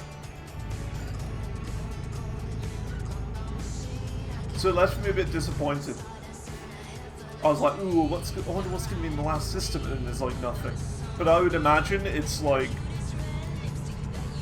I'd imagine they're like planning for it to have some relevance in the future.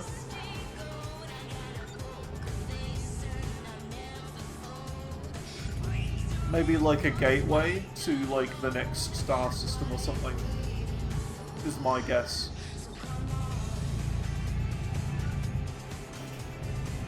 But I don't know.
Fine.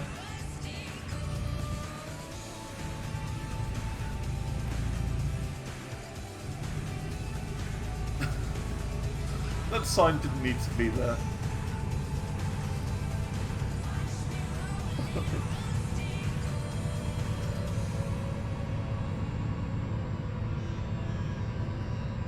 It's fine. Someone else will pick it up.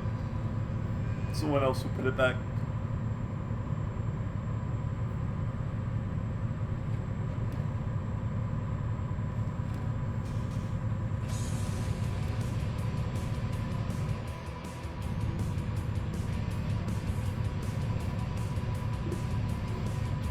For a second, I thought this song was what is it? Is it White Wedding?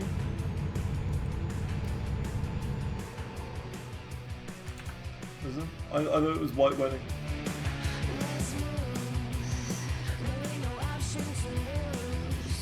Who did that song, White Wedding? It wasn't Billy Joel, was it? Billy Idol. I always get the two confused. I thought it was White Wedding by Billy Idol. But it's not.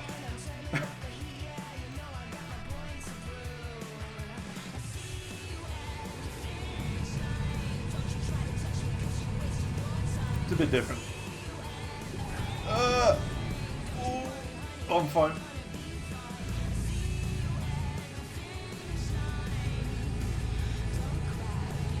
Bit of a skid. Yeah, Billy Idol. I don't know why I always get Billy Idol and Billy Joel confused. Because they're both called Billy.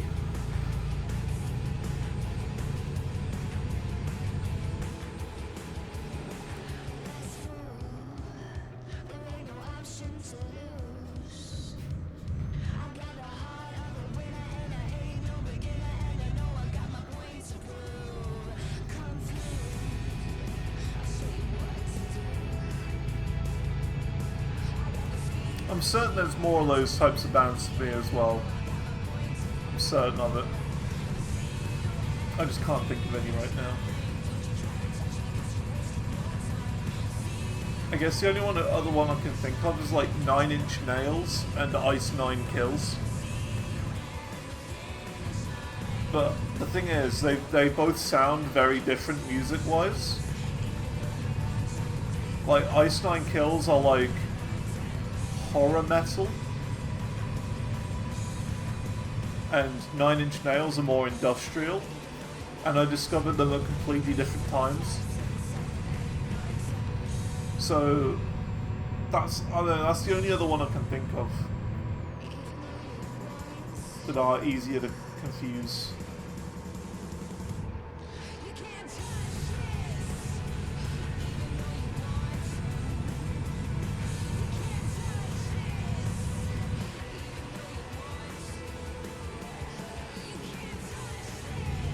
Speaking of music again, it turns out that another song on my suggestion list was AI. Was an AI song. It was the same guy as well. So the guy who changed his suggestion because they said it was an AI song, changed it to a song that was also an AI song. He then messaged me yesterday saying, hey, I found out that this one is also an AI song. So I want to change my suggestion again. So I was like, sure. And then out of nowhere, I actually can't believe it, this person suggested a song that was genuinely my favourite song of last year. And I was like, hell yeah. Nice. Rat-a-tat-tat-tat-tat, which was Electric Callboy and Baby Metal. What a good song. That was my song of the year last year.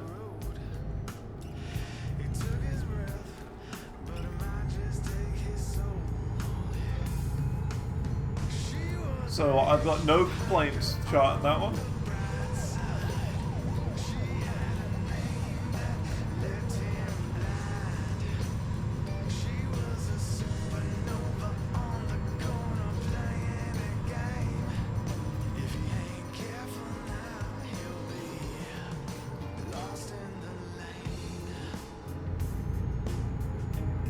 It could also be very tempting to chart the Star Trek soundtrack, this soundtrack we listen to right now.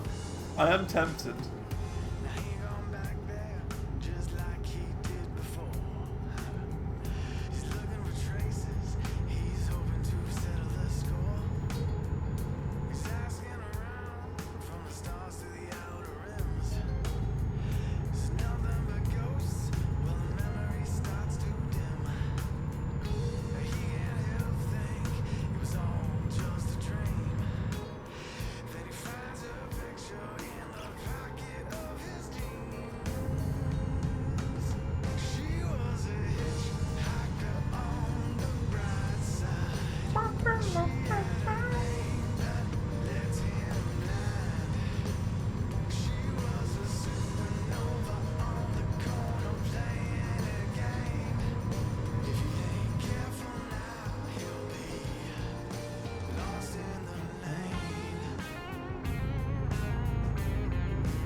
And Denise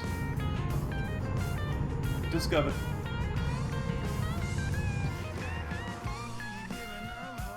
Cool, we don't even need to go here anymore.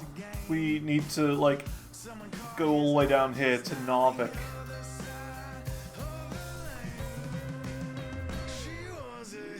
Ooh, and then there's a thing there.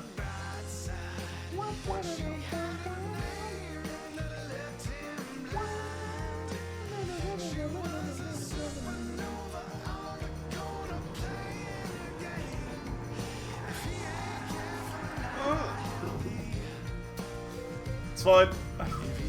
I didn't take any damage for that. Apparently. Apparently hitting a tree doesn't cause any damage whatsoever.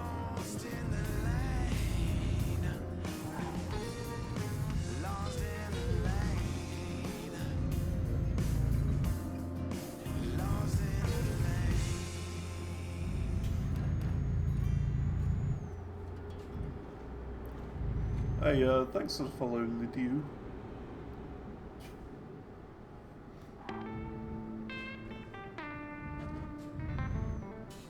We're just checking out the DLC. We've gone all the way from down here, all the way up here today. It is so big, this DLC. Careful of those trees. Yeah, they really come out of nowhere, don't they, those trees? Really sneak up on you. So yeah, we're just trying to, I don't know, just explore. I am going to try and get all the achievements. All of these 4, the Nordic Horizon achievements. I usually start out by going after the viewpoints and the cities first, and then do the deliveries afterwards. So yeah, I'm doing that at the moment. Been to some of the places. Alright, cool. It's one of these where I've never, like, I've known that these places exist, but I've never known anything about them or what they're called. Like, this DLC is just more the bits up north, those bits north of the capital cities of the countries. Because like you've got Oslo, Stockholm, and then Helsinki. But anything above that, I don't really know. I've got no idea. So this is massive and yeah, crazy. But it's cool. Exploring parts of the world I didn't know existed. See Santa soon? We will. We're gonna go and see Santa.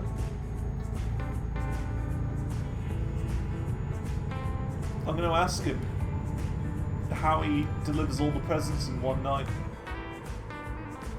I already know the answer though, of course.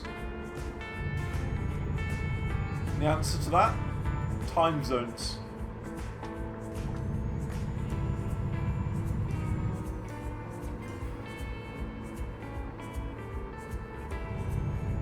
Because of course, it's not nighttime everywhere all at the same time. He delivers all of the countries in like, you know, all of those like islands, like the Marshall Islands and like Tuvalu first. And then he goes to like New Zealand, then like Australia and like Indonesia and stuff, as well as China and Japan. You know, that sort of area, the Far East. And then it goes more to the Middle East, you know. And he gradually works his way across. That's how he does it all in one night. He follows the time zone, of course. I'm interested, like, is there snow in this? I would like to see snow. It would also be really cool if there was like a lake you could drive across, like a frozen lake. I don't know if there is, but it's weird though, it doesn't even look that cold outside. There's no snow or anything. I would expect if you're that high up that, you know, you would be just have snow everywhere. Maybe it's summertime. True.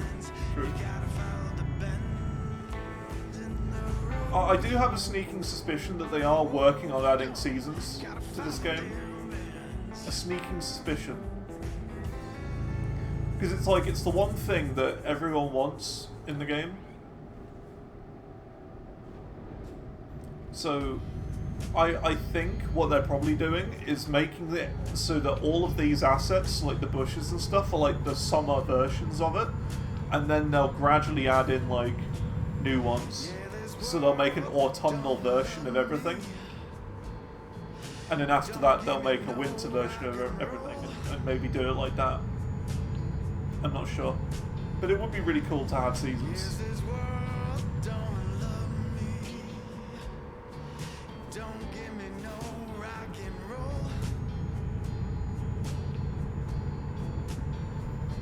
of SnowRunner. I've heard of SnowRunner, yeah. I've heard of it. Isn't there also Mud Runner as well? I think Mud Runner's like I want to say, the first one in the series, and it's SnowRunner, isn't it?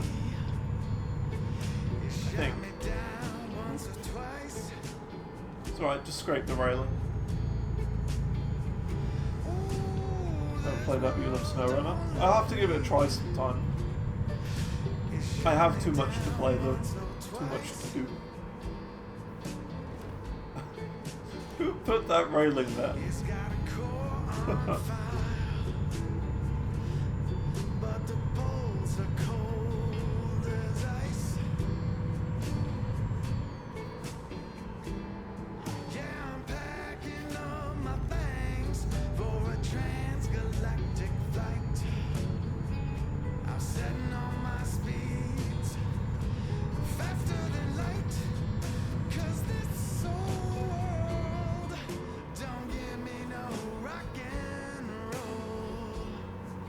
This is another great song in the soundtrack, by the way.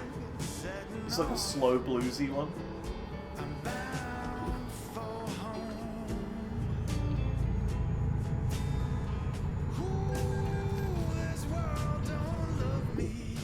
Oh. I didn't realise I had to turn right. Immersion broken. Just hit an invisible wall. Whoops.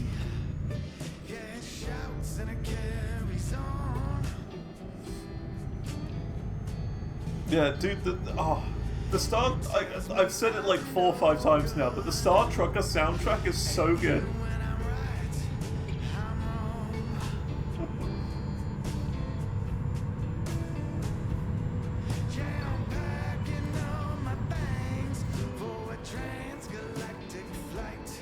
Yeah, who put that invisible wall there?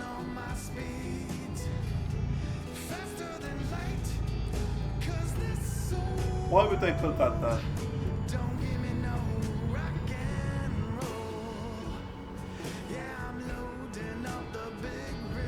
I would kind of like more alternative routes, you know what I mean? So like, for example, here, there was that road that like went straight here, or whatever.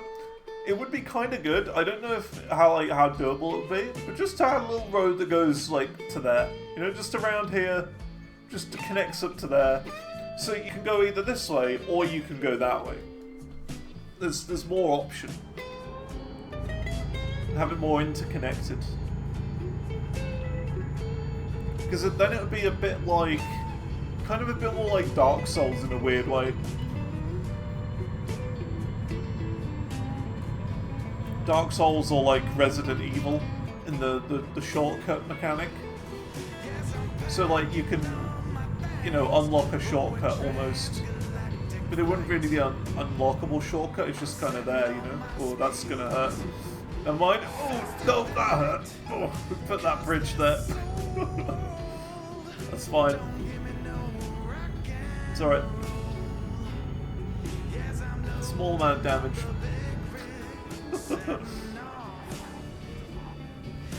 And yeah, that emote is perfect for this.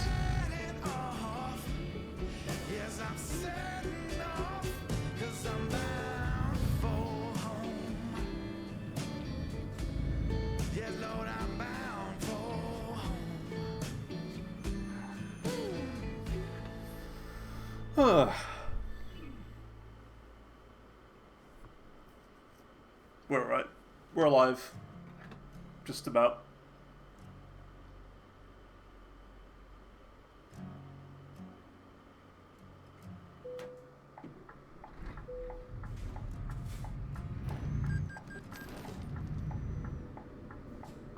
Park up somewhere over here. There you go. Cross my heart. Oh wow, look, it's 2 o'clock in the morning and it's still not dark. That's kind of cool. Because of course it's the Arctic Circle area, it's not going to be that dark here. Yeah, before we keep going, I want to show you how cool the soundtrack is. Well, not really soundtrack, but just a little bit of Star Trucker. Before we move on, I'm just going to get it up on Steam and show you. It was a really good game.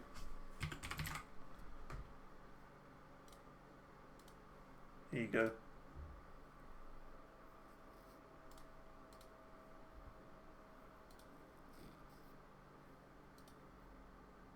So, like, the one thing I really like about Star Trek is all the controls on here do something. Not on this little joystick, but this, for example, will, like, lock your cargo to your truck.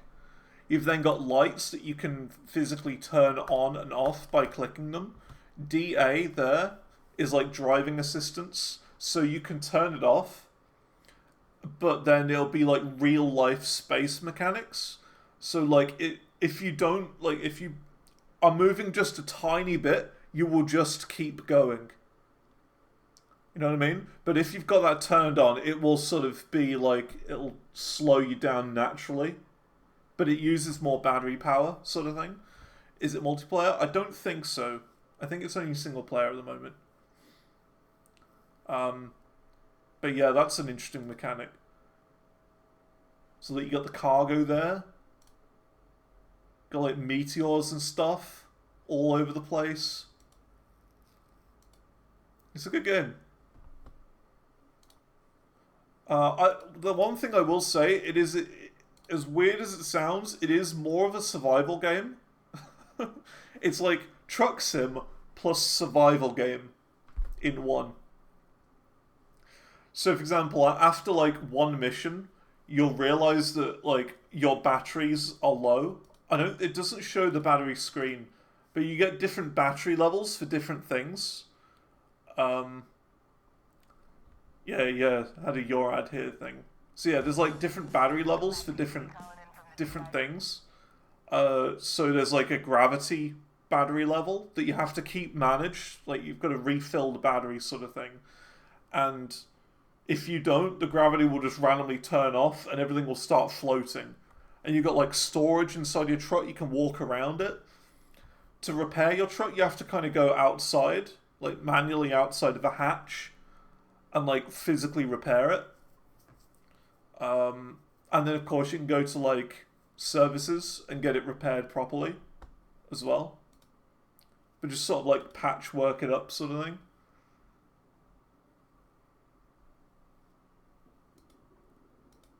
It's pretty good. It's a good game. But yeah. I remember we played it in, I want to say, March. I think it was March we played it. It was good. I could actually find out probably when we played it. Traffic looks cool. Yeah, there's a lot of like a lot of stuff. You remember seeing Sips play it? Oh, you watch Sips as well? Hell yeah. Sips is cool. Yeah, he's played it I think once or twice. That's how I found out about it.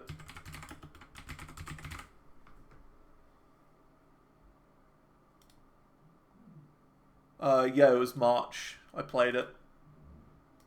Here you go. Here's the stream from March. Truckers, we're back. We're back. Me being stupid. Let's go. See, look, there you go. Those are the battery levels I was talking about. So you got like, yeah, these are the 2 power cores. So like this is all for just general power on the left. The right is magnets. So like your trailer's attached to you via magnets, and you got to make sure that the magnet power's strong enough with batteries. You've then got oxygen, so you get filters that you have to replace every now and then. The gravity battery, of course, to make sure your gravity is alright and things don't start floating all over the place. You then got your suit battery. So the suit is what you use to leave your truck and like salvage from like cargo crates that can be like around the place hidden, and also fix up your own truck as well by patching it up. minutes.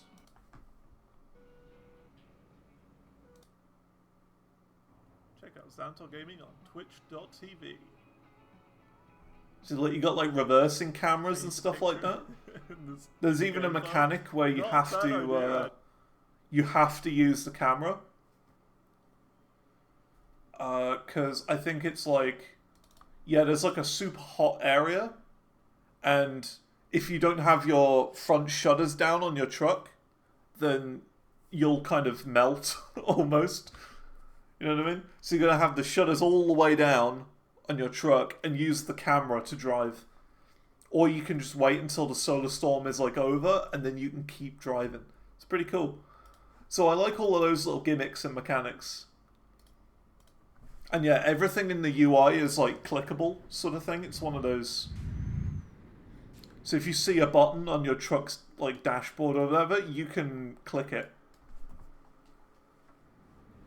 All the dad games, yeah. He's recently, Sips has recently started posting again on YouTube, and I've been watching a couple of those.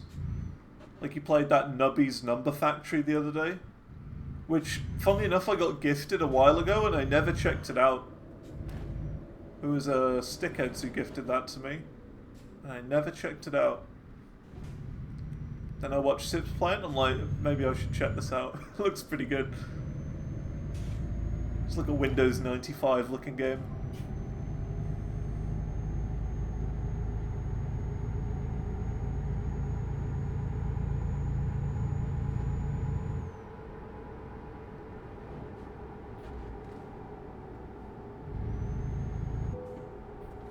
I still think the funniest stream that Sips has ever done is that time he tried to play Resident Evil 7.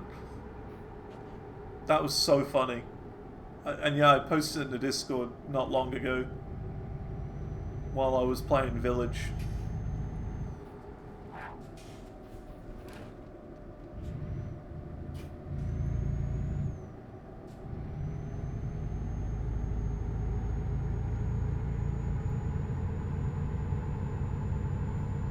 Yeah, I've been a fan of the Yogscast for a long time. And it's almost Jingle Jam as well. Jingle Jam is in a few days. Watched it when he posted it. Oh, it's so good. He puts on like the stupid clown music and stuff.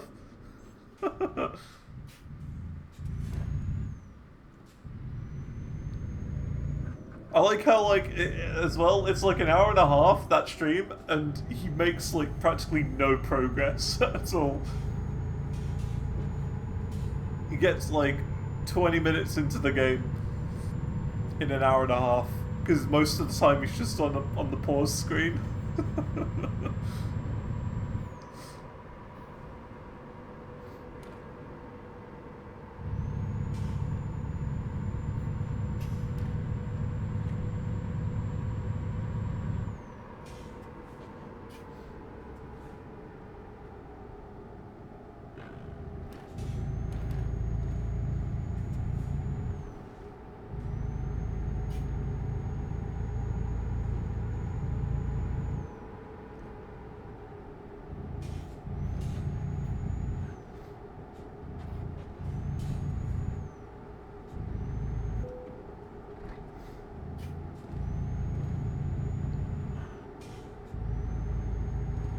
But yeah, like, I don't know, all of the Yogscast are great.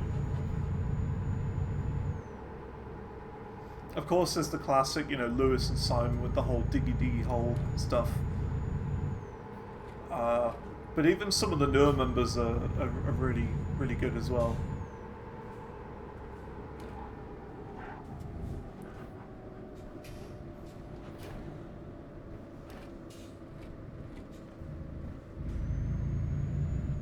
They're definitely better, like all of the Yogscasts are definitely better together than solo. And that's part of the charm. So when there's like 2 or 3 of them, kind of bouncing off of each other, that's when the Yogscasts are at the best. Used to watch Boba a lot.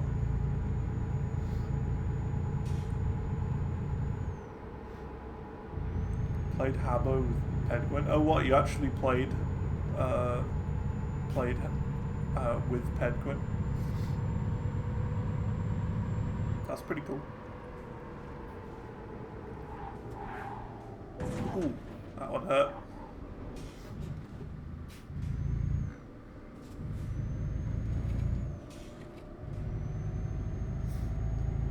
I think, like, when it comes to, like, the newer Yogscast members, I quite like Bryony and Kirsty. Like, I don't know, a troublesome duo. Very chaotic.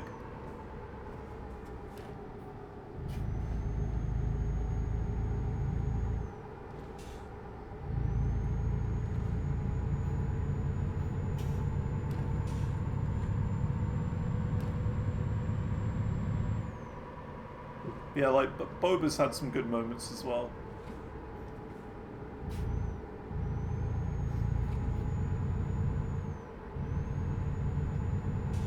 We played Final Fantasy MMO for the first time. Boba just happened to be in this point. Oh, right. That's cool. I guess the only thing that I would have had to do with any of the Yogscast members would be there's two things actually. There was that one Christmas live stream where they had like a creative Minecraft world, and like you could join and build something Yogscasty or whatever, and they just sort of went around flying and looking at stuff. So it was Lewis and Spiffing Brit.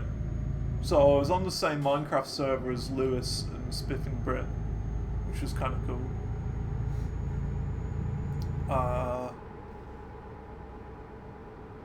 And the other one would be, I don't know if you know of Reddit Place, but it's basically this giant canvas where every 5 minutes you can place 1 pixel.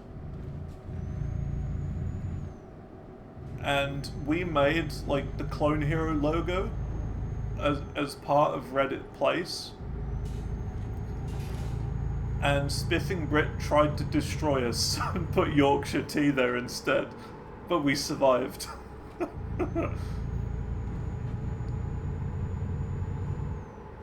So those are the only real sort of two Yogscast interactions I've had.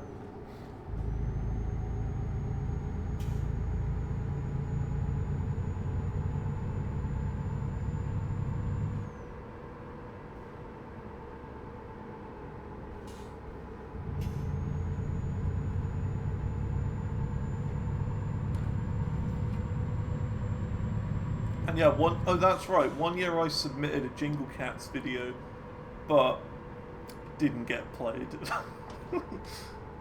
Rip.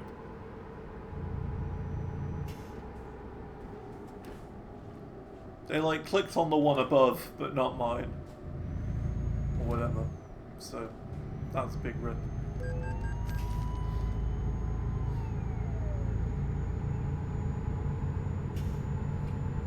Yeah, I've been watching that stuff for years.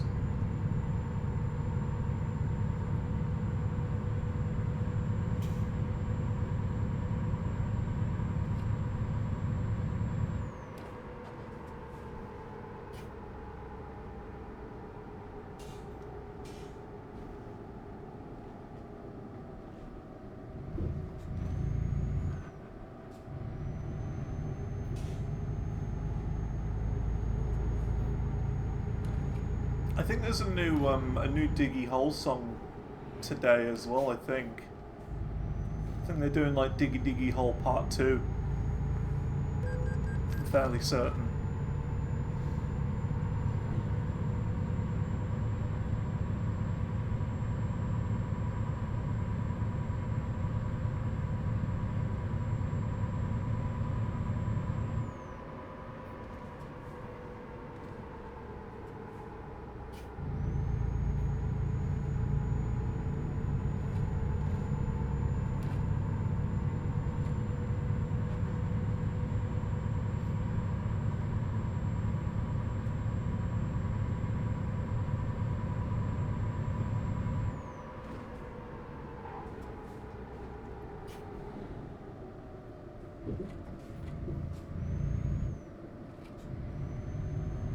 Narvik discovered. Cool. I will say the one thing when it comes to Yogscast though is I want to go down there.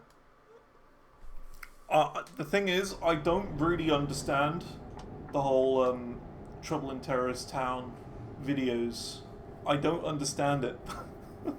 And that's the problem, because that's what they play the majority of time on YouTube.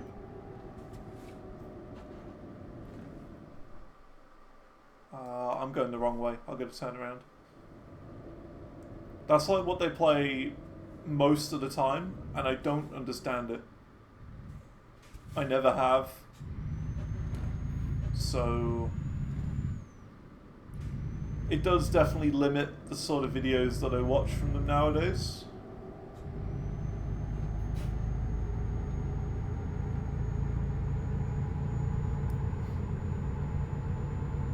Like, I understand the basics, so like there's a detective, there are the traitors or whatever, and then there are the innocents. The traitors have to kill the innocents without them being seen, and the detective has to work out who they are, sort of thing. But like, they've added like all these weird sort of new roles, like the jester and zombies and stuff like that. It's just all very confusing because there's so many roles. I don't even understand it anymore.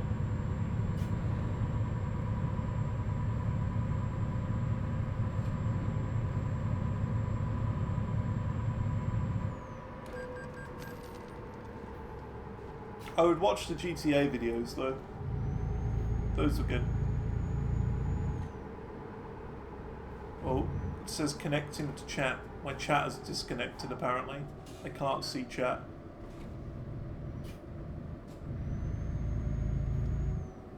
I don't know why that's happened. It just says connecting to chat. Let me reload.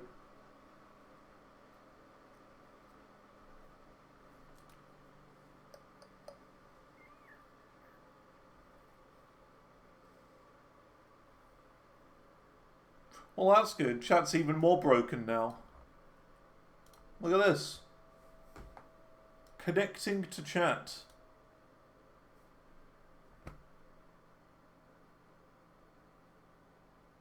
Well, now I can't see anything.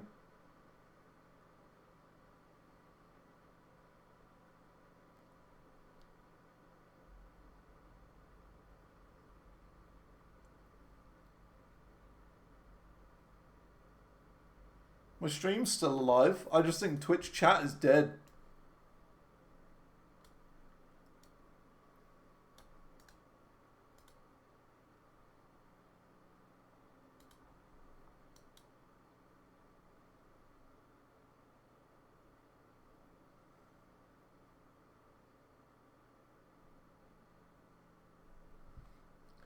Is it a me thing?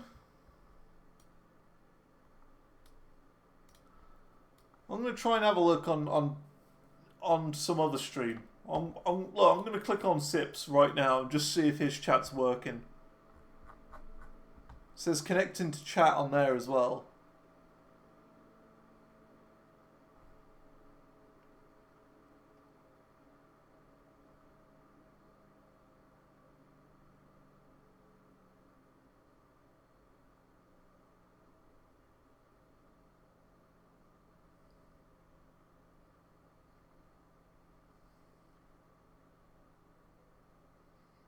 Doesn't look like chat is working. I think Twitch chat's dead.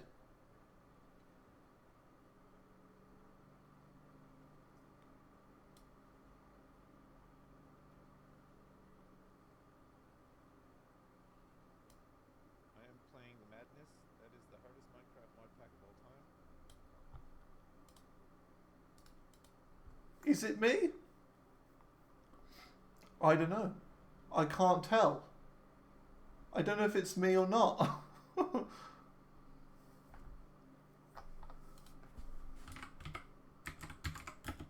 Twitch chat.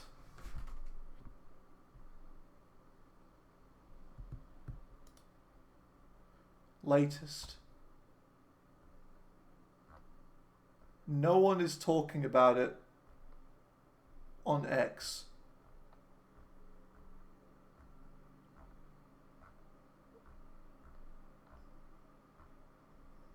So I don't even know.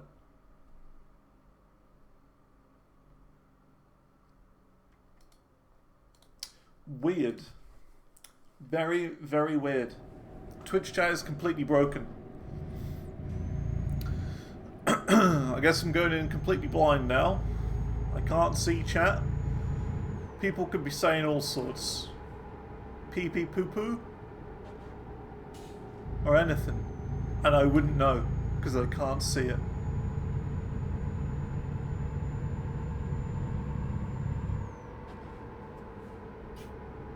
Pee pee poo poo.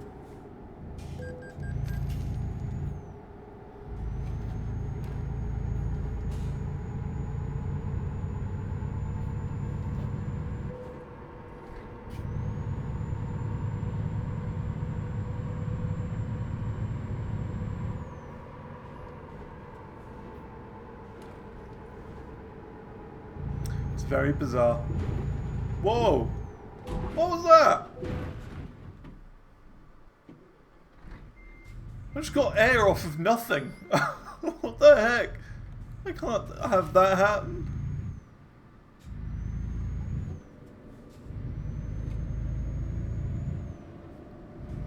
I just got air off of literally nothing.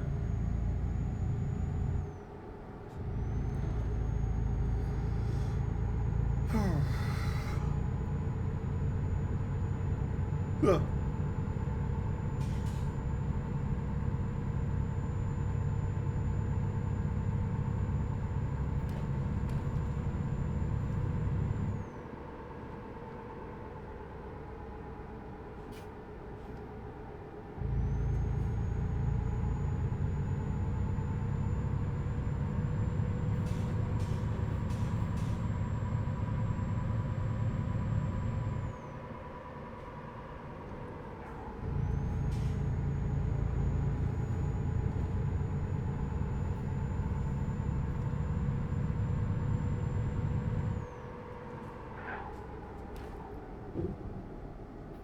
It's fine. I made it.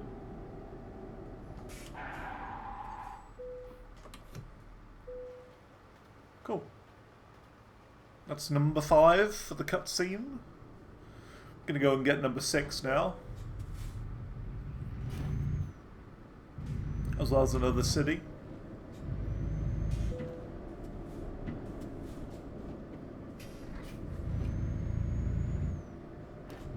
Oh! A train just spawned in. What's happening?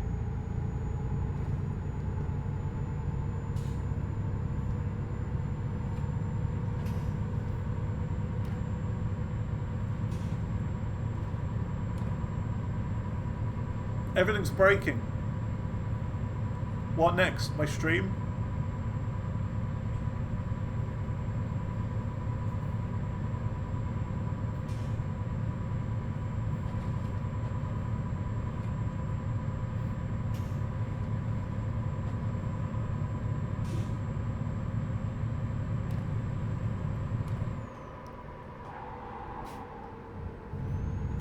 That's close.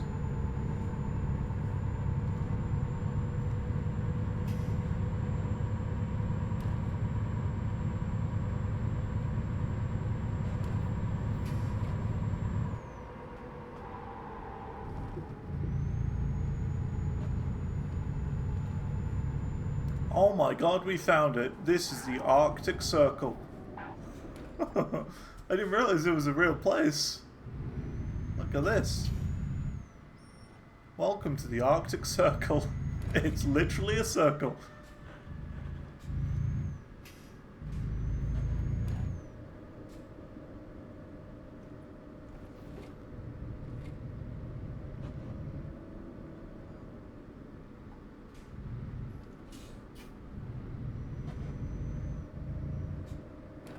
Still says connected to chat. I'm going to try and refresh the page again.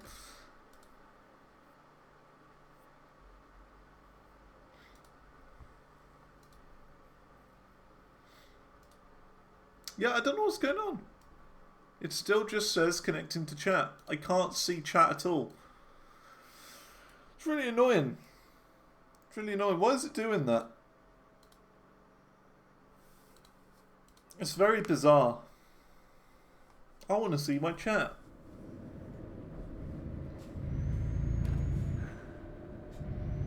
Will it work on mobile? That's the question.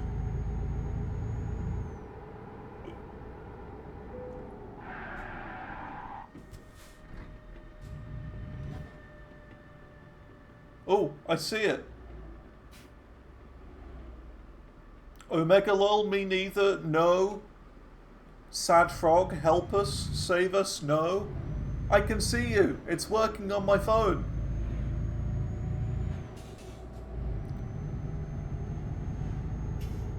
I don't know why it's not working on PC, but it's working on mobile. Hello, I can see you again. And I have to just occasionally look down. Kiruna discovered. Nice.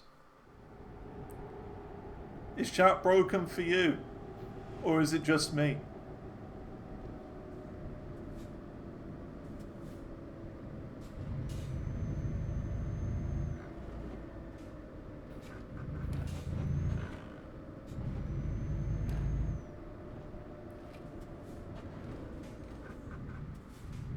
Poggies, I see that. Poggies has just appeared. Hello!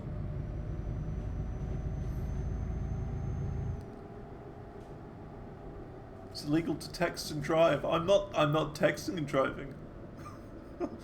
I am reading chat while playing a virtual video game. We're stuck in your phone. You are for now.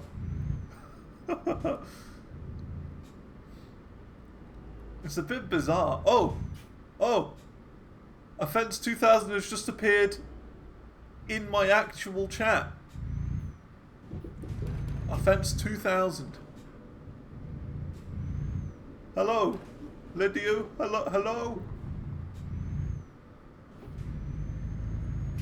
Are we back? I think chat is fixed. We're so back. We're back? Yes, we're back. Okay, I can close my phone down now. There you go. We're back. Hello. Long time no see.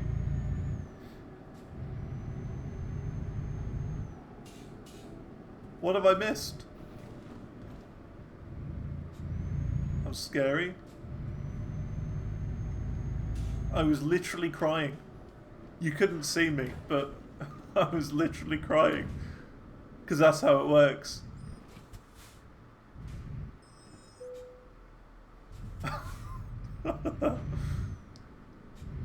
No signal in the Arctic Circle. That must be it. We must be in like the Bermuda Triangle of the Arctic.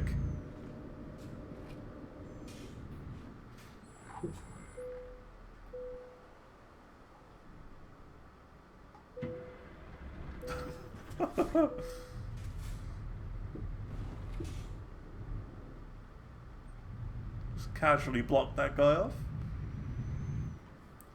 Okay, we're back. Ugh, I don't know what that was all about. Okay, I think we should probably go... Ooh, we do actually have to go here. That's so far away though. Where should we go? I'm kind of thinking we go here. And then we go up here to grab this. And then we go down to there. And then into Tromsø. That sort of thing. I think we're going to do that and then get all the way up to here. The very northernmost point. This is where the missions are, aren't they? They're around this area. The super duper far north.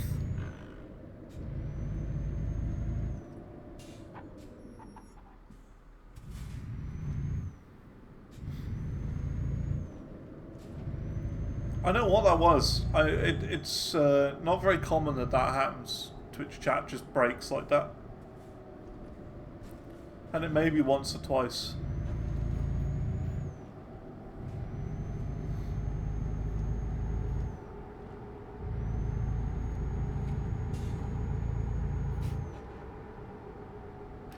But what matters is that I can now see chat.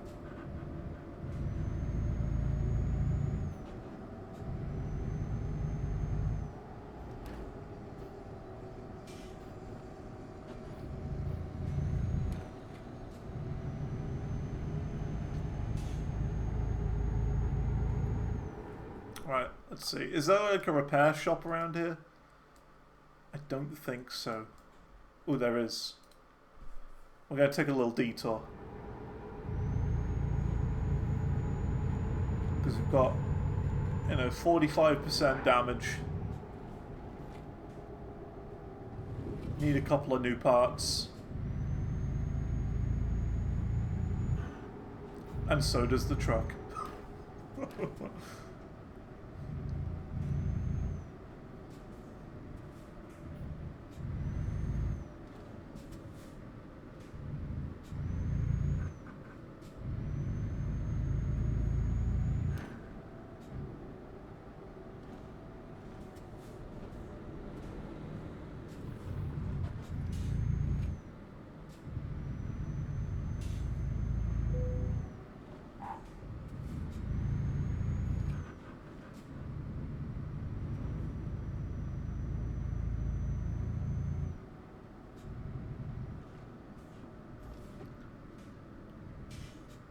Meow. Okay. Let's just repair everything.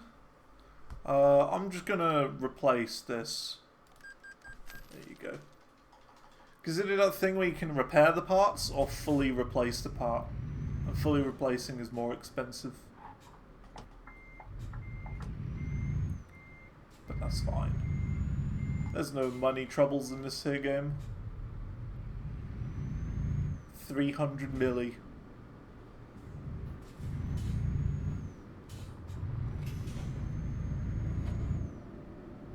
It's like the trucking version of Elon Musk.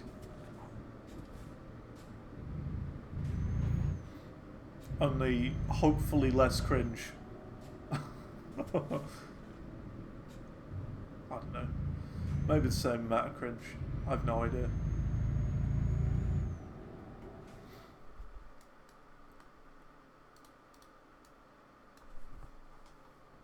Because I don't know, it's weird. It's like I look back on streams that I did, like even for example half a year ago, playing Star Trucker, and I wouldn't say I cringe, but I'm just like, don't know about that.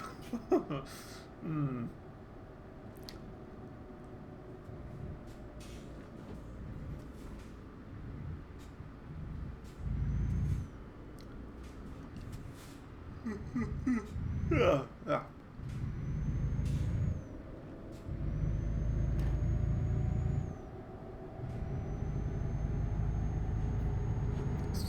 Cringe is the foundation for streaming.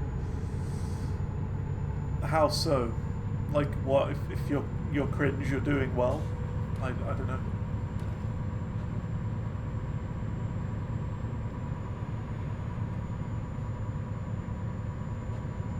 The reality is, though, it's not easy to be live for multiple hours on end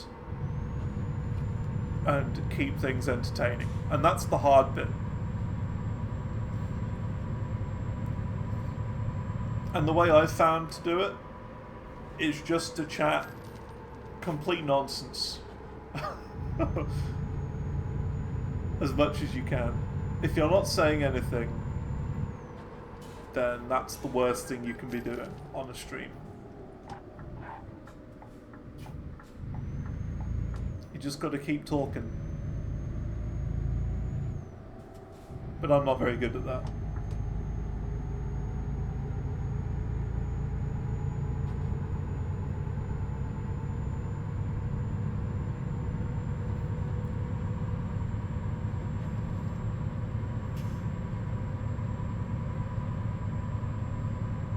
Just tap.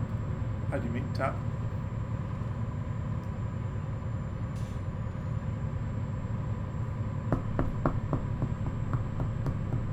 Like that, on my desk. Or tap as in a sink. That's fine. I meant to do that.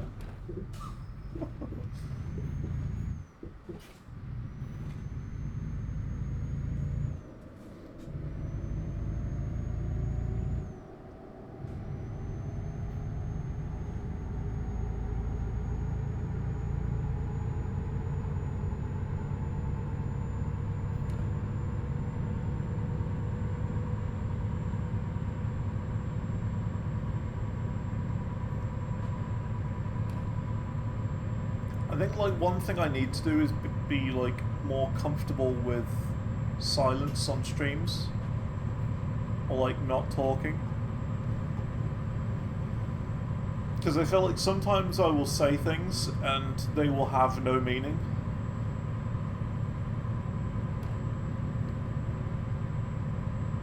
Ugh. So I don't know, maybe saying less but more impactful things might be better than saying a lot of less impactful things.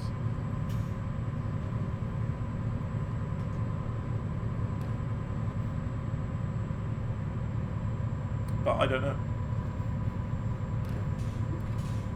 Ooh, that's gonna hurt. Ooh, no. Ooh. I'm fine. Saved. Actually saved. That could have gone very badly. Whew.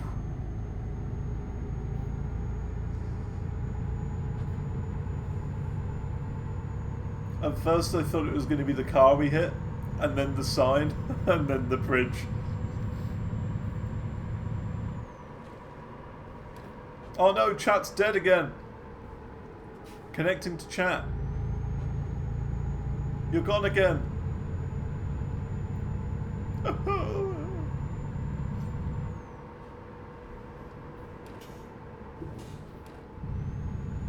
It's gone.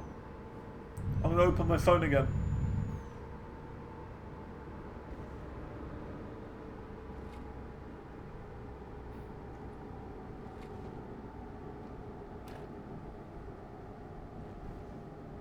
Let's see.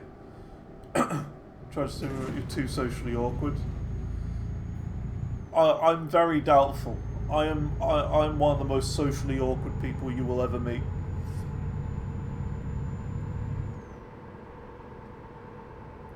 So now you only do it when you're playing with other people. Fair enough. It is easier with other people. I will say that. It is definitely easier with other people.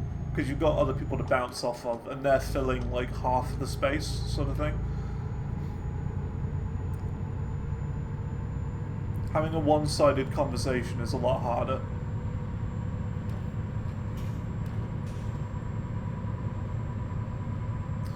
But, you see, then there's the issue, right? Whenever I've done a multi-person stream in the past, it can be like almost impossible to talk to chat. That's the only issue then, because you're trying to talk to the one person that you're actually talking to. So chat, you don't really talk to chat as much, which means there's less interaction in chat, and yeah, it's a bit of a problem in that way.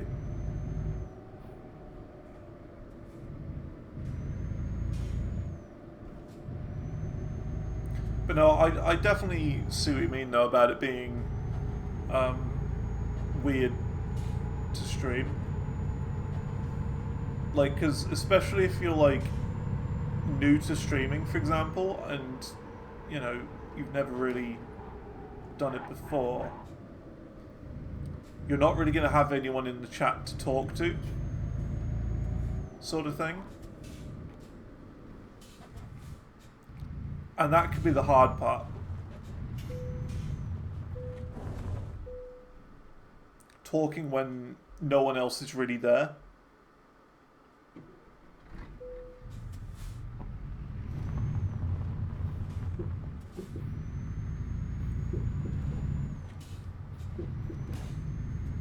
That's the difficult bit.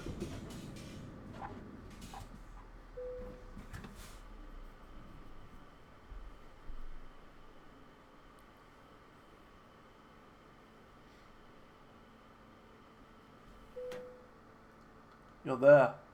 I don't know if it's working. But yeah, I don't know. I think it's Twitch. It's got to be Twitch. It's definitely not a me issue. My stream's up and running perfectly. I don't know. I think it's a Twitch thing.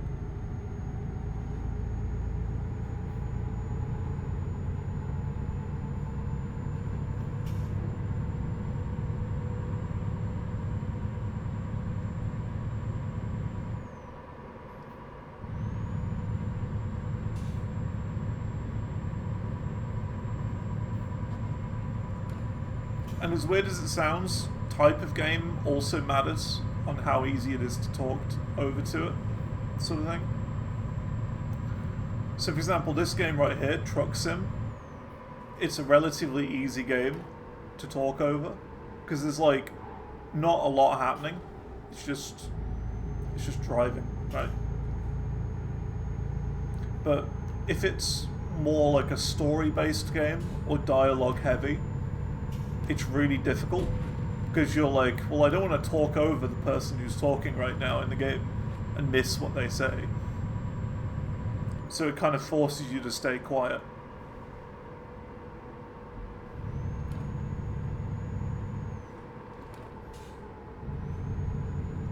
And that's also why Minecraft is like an incredibly popular game, because there's no dialogue in it. There's no talking. It's a very creative, free game. If you want to sit there for like 3 minutes just chatting, you can do that and nothing is going to happen. Unless you're like in the middle of a cave system and there's creepers around. But you know what I mean? Like nothing's going to happen if you just sit there. And it's the same with this. I could just sit here with my truck at the side of the road and nothing would happen. And we could just chill. But in a game with more action, a lot going on, it's harder to talk over.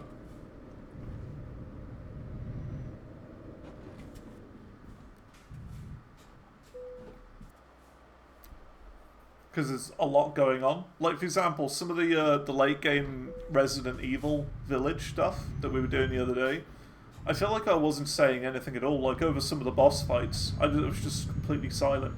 Because I was like focusing on the boss.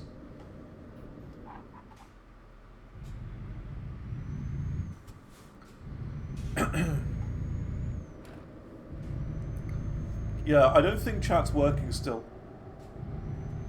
I'm gonna try reopening it on here.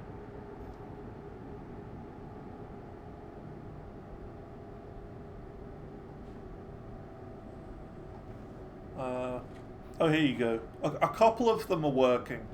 It's really weird. It's like when I load up my chat, a couple of messages appear, but I feel like that's not everything. I usually just stream so I can clip my games with friends. That's fair. That's fair. There are a couple of buttons that I've got on my OBS with like a clip button that I can literally click and it will automatically create a clip. I also have a marker button, which I click in order to make things easier to find. So usually I'll use the marker button if I switch games halfway through the stream. So I'm like, this is the point where I stopped playing this game, and this is where I started doing something else. Kind of harder for you to make a conversation with a random chatter. I can see that. I can see that.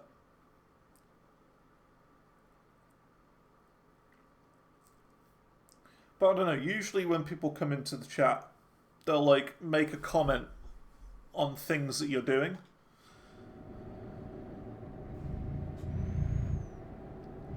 And the way I always do it is just ask, Hey, how's it going? Just ask the person how they're doing. And depending on what they say, you will make a comment on that and try and be relatable to that. That's all I do. So, for example, copying his sausage rolls or whatever, I'll be like, oh yeah, I like a good sausage roll from Greg's. The Greg's ones are good. And then we'll end up talking about Greg's for 5 minutes.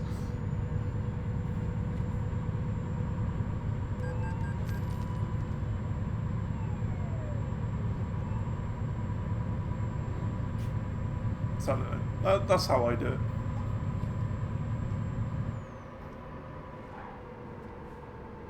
But I wouldn't even say I'm like, you know, I've been doing this for a long time now, but I wouldn't even say I'm the best at it.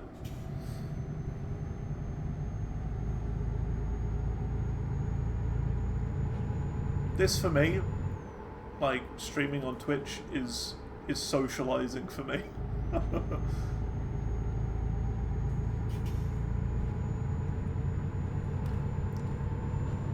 I'm not good at it.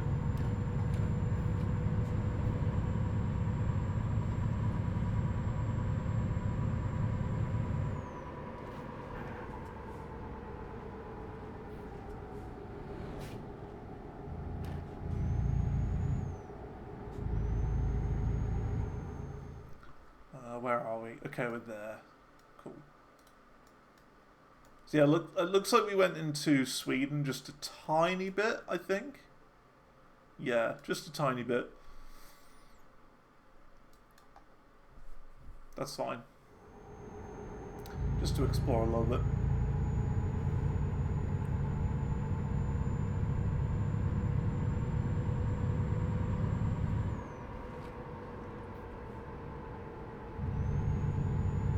Try and open chat again in a minute.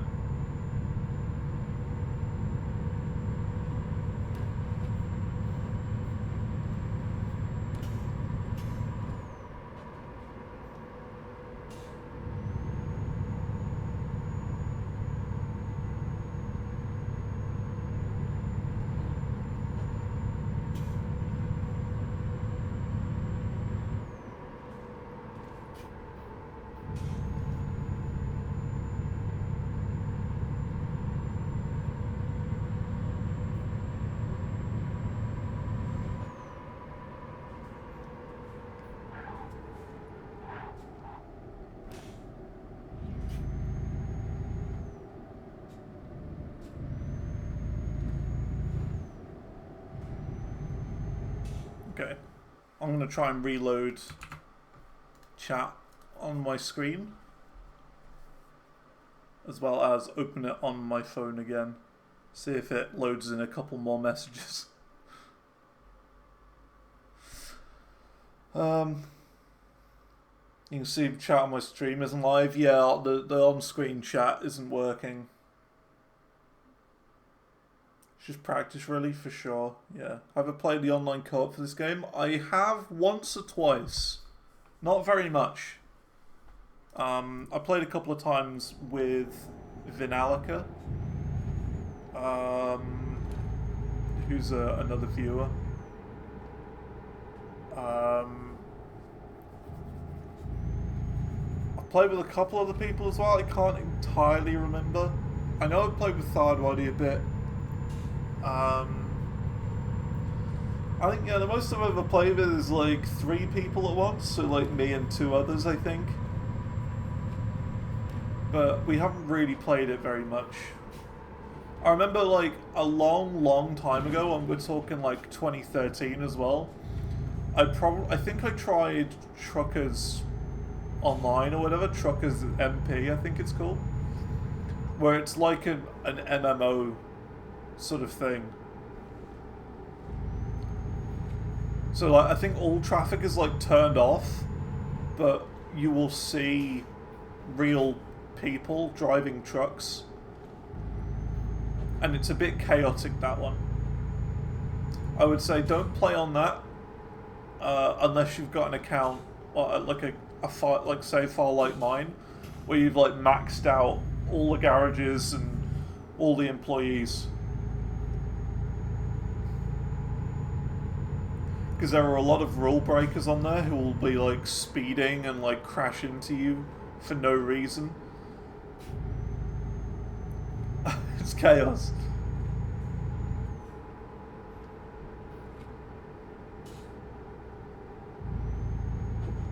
I'm fairly certain as well they're like pretty strict on rules and stuff, so if you get caught like, you know, breaking the rules or whatever, crashing into people, you will get like kicked or whatever, or like banned for a few days. I don't know. I've tried it, but the thing is, like, multiplayer games have never really been my thing. I've always been more of a single player game kind of person. Because I can play at my own pace, take my own time, that sort of thing. Whereas I feel that with multiplayer games, the other person will always go too quick. Every time. Because they know what they're doing, and you don't. If it's like the first time you're playing a game. Like, for example, Borderlands 2, the first time I played that, or just Borderlands in general, I played with a couple of friends from college, and I didn't have a clue what I was doing. No clue, but they'd both played the game before, and they knew everything about Borderlands. But I didn't. So they were always like 2 quests ahead, and I was just kind of like, what do? Headlight usage. What do you mean? Sunny?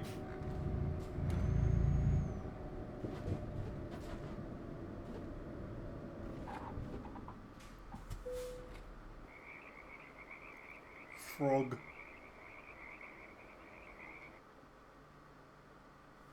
I like frogs. Froge. Let's see. Can I reload the chat? Still not working.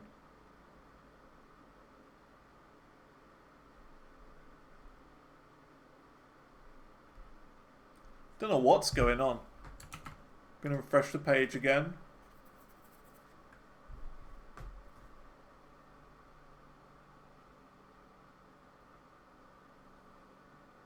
Oh. Oh, here we go. There's a few more. Do you get to use the radio to speak to each other? I don't know, actually. I'm not sure. I've never used that. Whenever I've played this game online, I've usually just played it talking over Discord. But I'm not sure about that. Nice to have games where you can do your own thing, but your friends are around for company. True, true.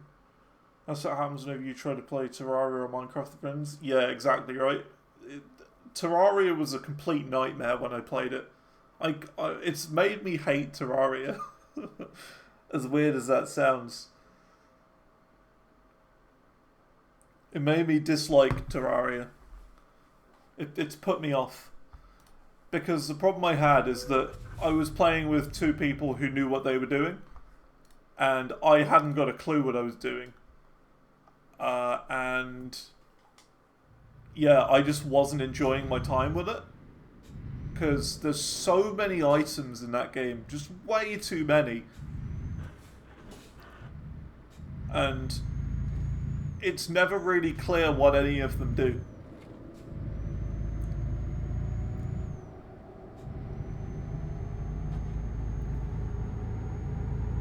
You'll get like the boots of springiness, which are like, you know, jumpy boots, but then you'll also get like an axe of thingy bob, a sword of who's and what's it, and like jelly, ice cream.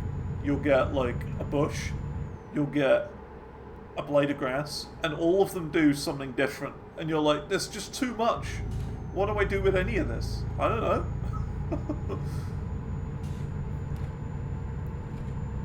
Too confusing. Less is more.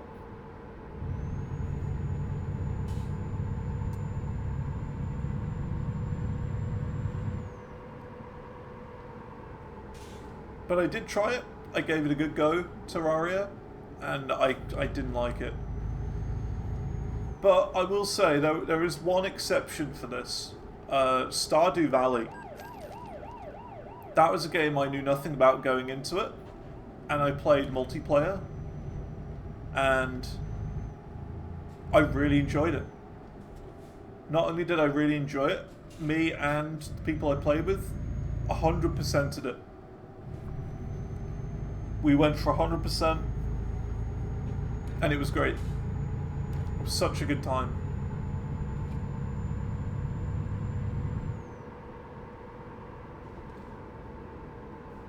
From having never played the game before to getting perfection.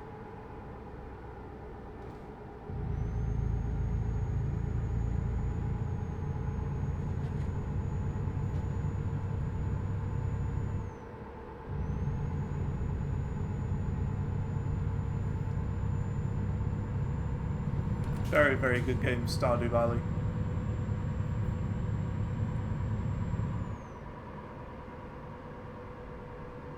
I'd say the only downside to Stardew Valley for me is the time of day. So, like, I feel like the days were way too short. They need to be, like, maybe 2 times the length of what they are at the moment. Because it's like... it's a time-based mechanic.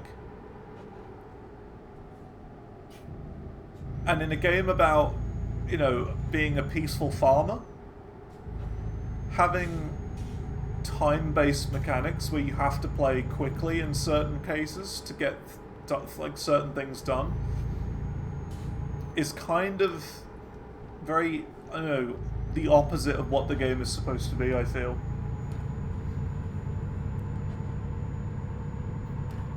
So you'll be like, okay, so I've got to get this done today, I've got to get that done today, and I've got to get that done today. Okay, so we've got to go straight for that, and then make sure we go to this next, because that's on the way to the third place, and do that. So you've got to like plan your day ahead before you get to it. So it felt very rushed. In a weird way.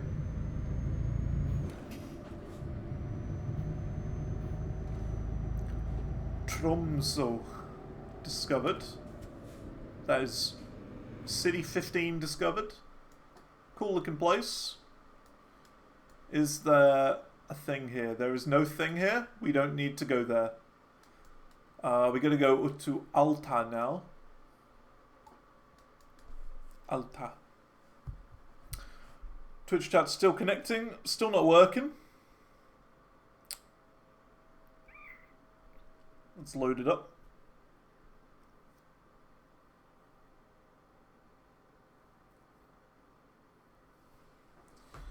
Let's see. Ooh, there's a lot of chat now.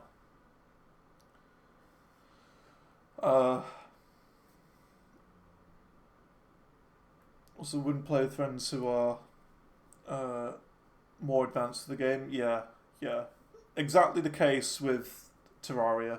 That's what happened to me. I was playing with people who knew the game.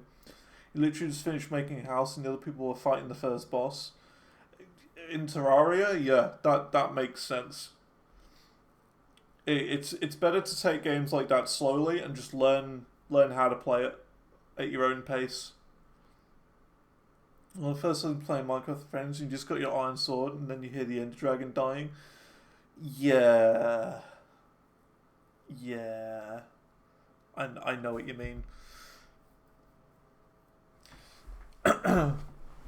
In Minecraft, I prefer to take things slower.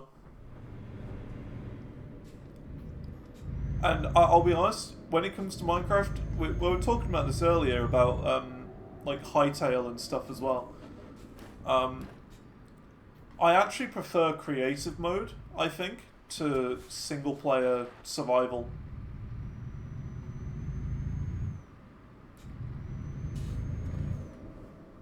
And I used to have a really good creative world that I used to play with some school friends. That was really good. Big world. Had a couple of cities in it. And it was really good. We would just sort of chill out. It was mainly like a thing where, the thing is as well, I was even locally hosting it as well. So I had the server running on my PC and I'd like leave it on through the day sort of thing.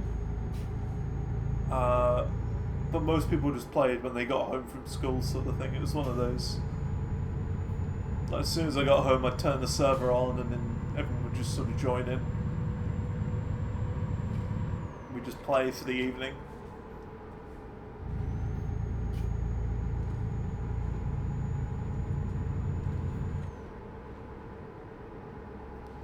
See, I would do that sort of thing now, but giving out your IP address isn't exactly the best thing to do these days. Back then, I had no idea that you could get hacked through it or anything like that. If people knew your like public IP address. So I just gave it out to my friends for them to join the server.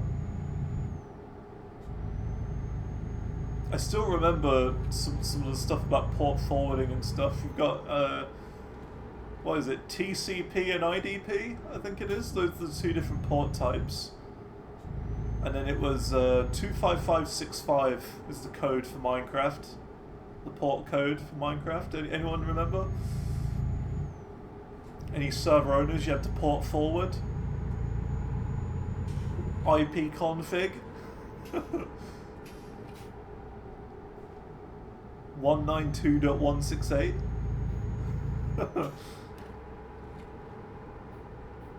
And then you had like the MAC address, which is like 255.255.255.255, just like that. Or was that the default gateway or something? I forget. All stuff like that. Yeah, I used to host my own server. And nowadays, you don't even need to bother with that. You know, you've just got the Realms thing. You can just pay for servers.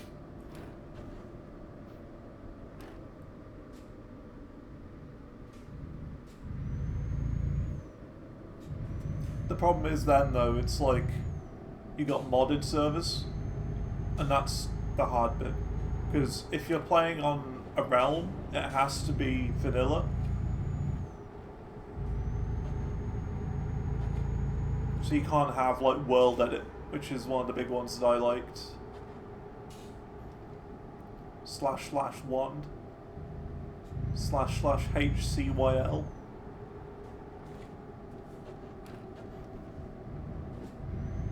//pos1 //pos2. Still remember the commands. //sphere. Although if you did just /sphere, you'd get stuck in the middle of it. So you'd want to do hsphere, which is a hollow sphere.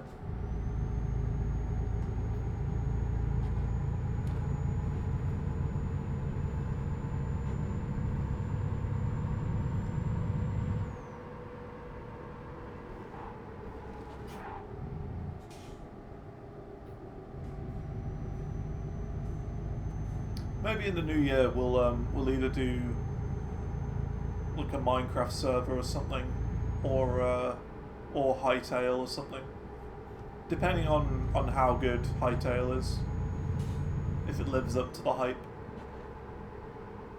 Alright, let's look at chat again. I'm gonna manually look at chat each time. I'm like closing the app and then reopening it, and then you'll occasionally get a message come through. Look, I've got like the little spinny icon, or whatever. You get a little spinny icon.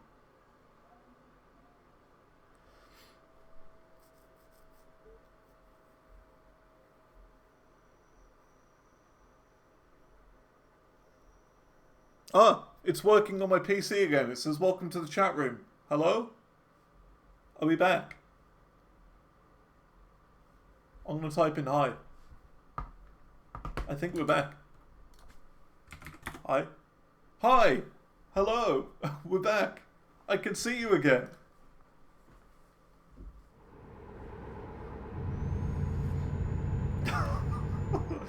What is Twitch doing today? But how long for? I don't know. Maybe another 5 minutes before it breaks again. We're back. We're connected. Hello. Hi.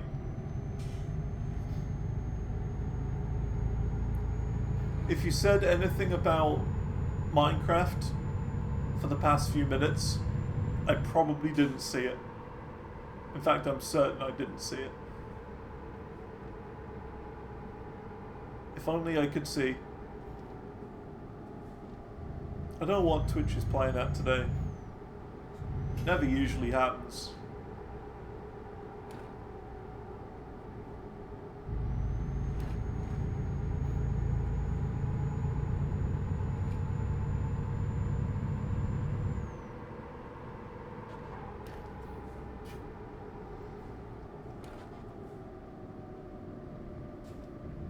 But yeah, if we were to do some sort of Minecraft thing,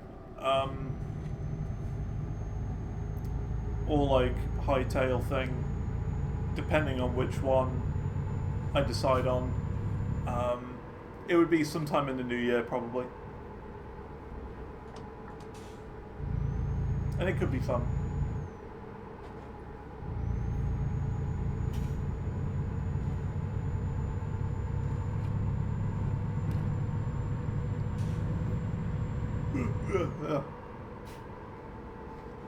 You're interested in Hightail? Yeah. They released like what, half an hour of like new creative footage the other day. And like within the first like minute of that video, I'm like, ooh, this is what I wanted in Minecraft like 10 years ago.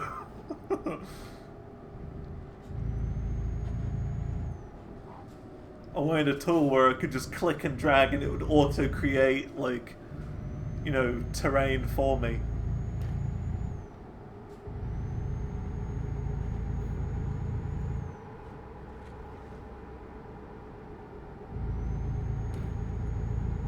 Like, there was World Edit, which was similar, but it wasn't quite right. It wasn't quite there.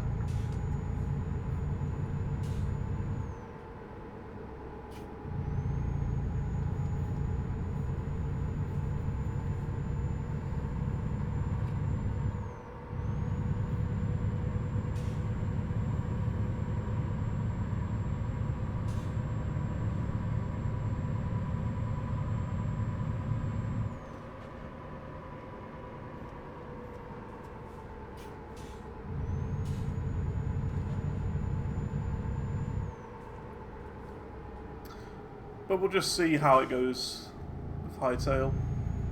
Maybe it'll be good, maybe it won't.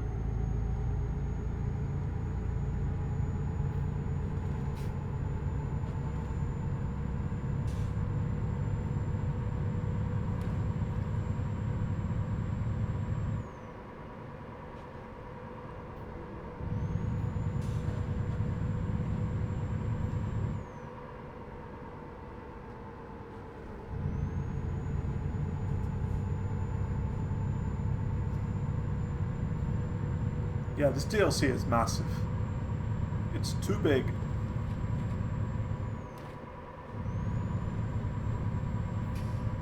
Tell you what, they should just make Norway, Sweden and Finland just a bit smaller, you know? Just chop a bit off. It's too big.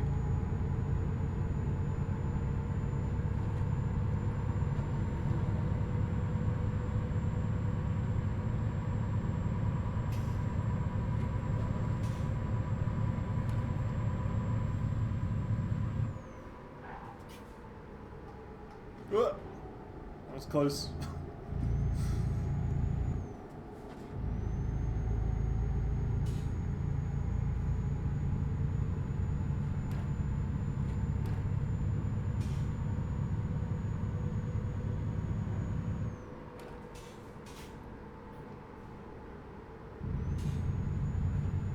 Oh wow, look at that. Look at the time in the game. I've just realized it's 1 AM.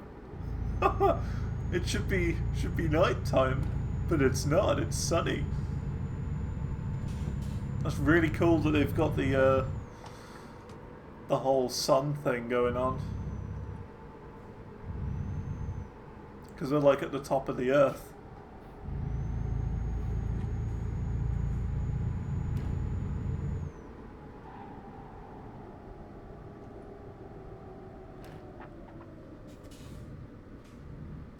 Still no snow.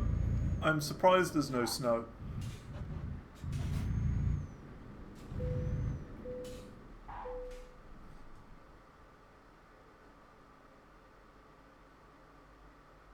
In fact, let's see. Let's do a little test. Okay, so where are we? We're on the little stretch of land just to the right of Tromsø. Okay, we're gonna have a little look. We're gonna do a little bit of exploring.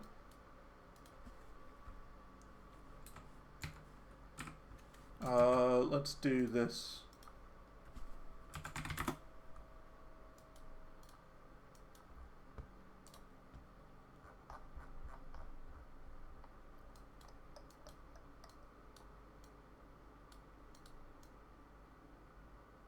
So where is Tromsø? There it is. Well, it's not quite accurate, is it?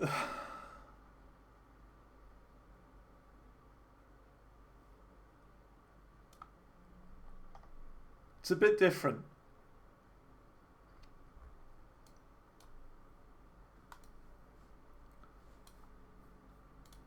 Look at this. There's Tromsø, where we are apparently right now, but it looks completely different. Because look at all these tiny little islands and stuff.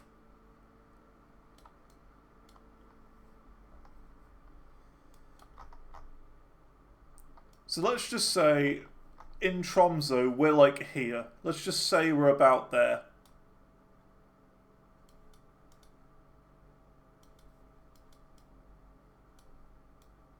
Okay. Pretty cool. I'm surprised that it's still all green here. Like, that's bizarre. You would have thought it'd be all snowy and icy. But it's not. It is over there. But it's surprising. Cool. Let's keep going. Almost to Alta.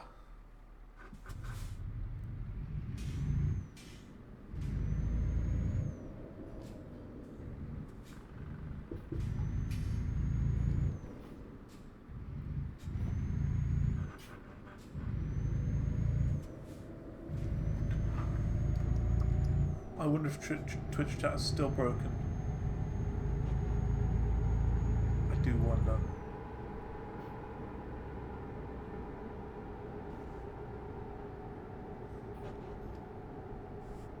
I don't know. What's this place? It looks like an amusement park of sorts, that. Back there.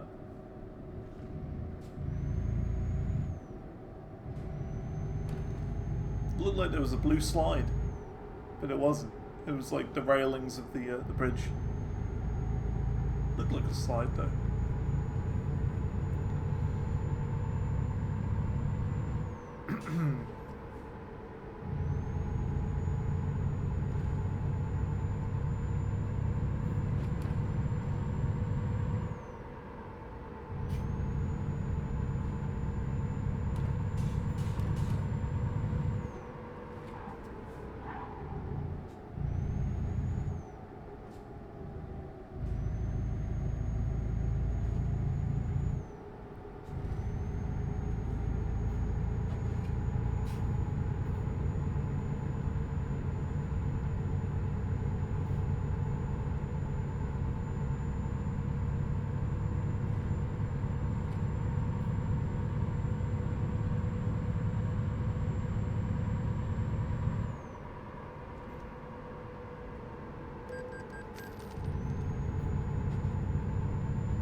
Hey, he crashed into me, technically. Technically speaking, that car crashed into me. Because I was at a full stop. I was at a full stop, and then he crashed into me. Did you see that? Who put that car there? That car crashed into me. He was at fault. Like, yes, I was going too fast, but that car was at fault because he should have been at the correct stopping distance to avoid any potential hazard.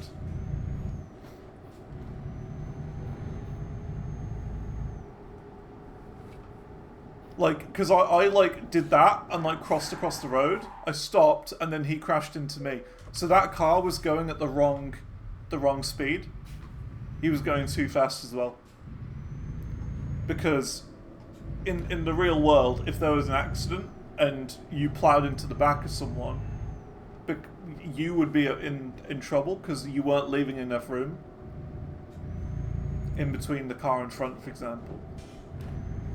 Because, you know, if you were leaving enough room, you'd have time to stop and brake and avoid the problem. But, yeah. So that's my reasoning for that. It was that car's fault.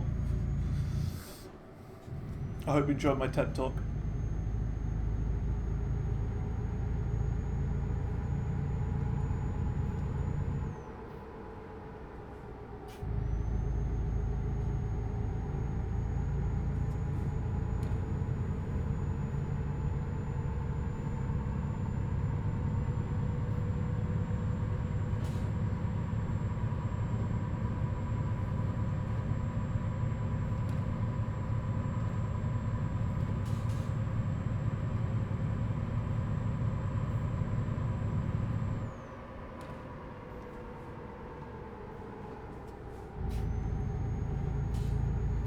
We're going to see Santa Claus. Must be almost there now.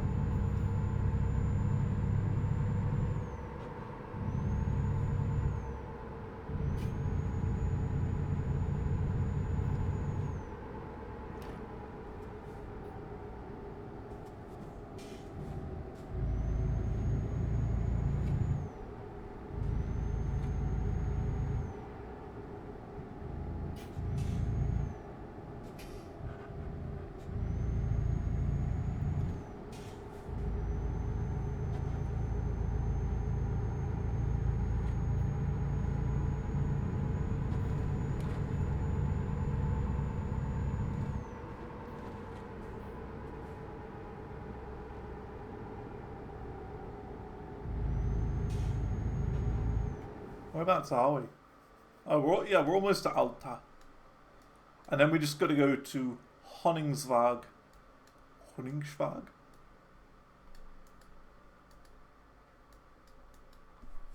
Cool.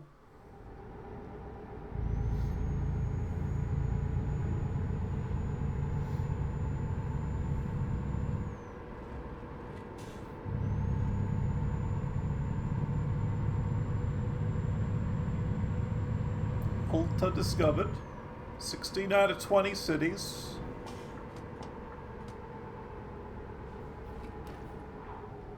What?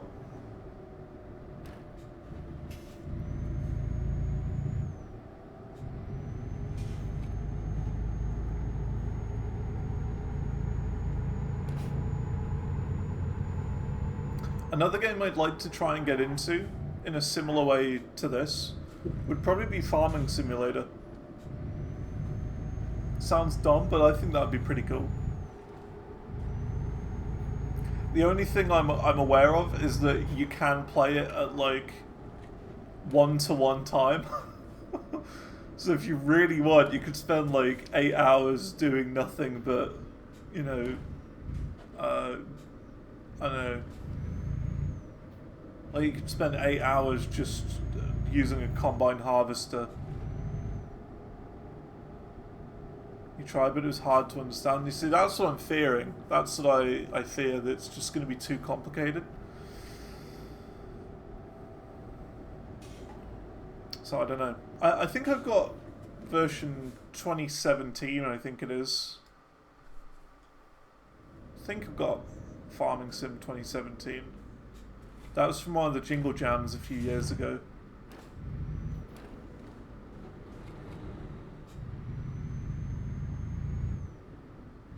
So there's no harm in trying it out. And it's one of those where, like, if I like 2017, I could then get 2023 or 2025 or whatever, and just play the newest one. So yeah. But it could be cool. I watched all of Clarkson's Farm, and that kind of makes me want to try it.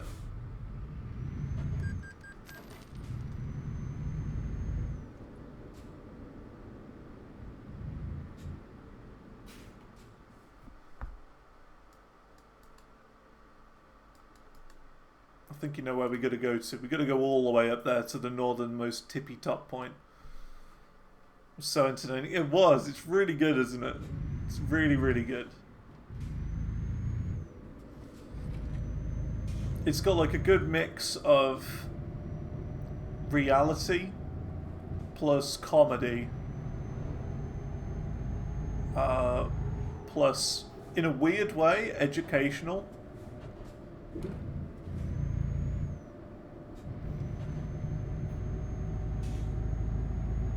It's like a mix of those three, and it's very good. I really enjoyed it.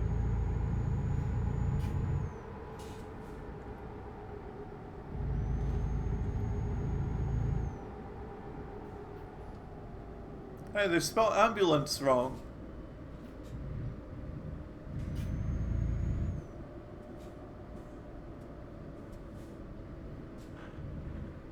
When they're not looking, I should get like a Sharpie or whatever and correct it for them.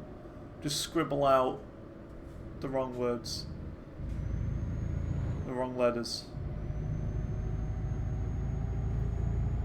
Super education, not in a boring way. Yeah, I think if like they did education content right,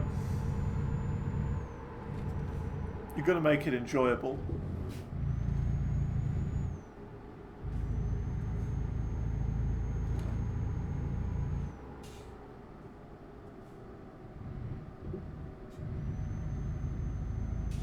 Like, before watching it, I couldn't tell you what a tram line was.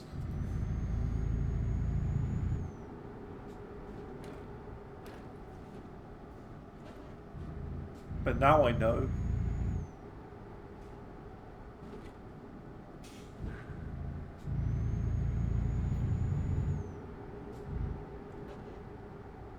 Thanks, Clarkson's Farm.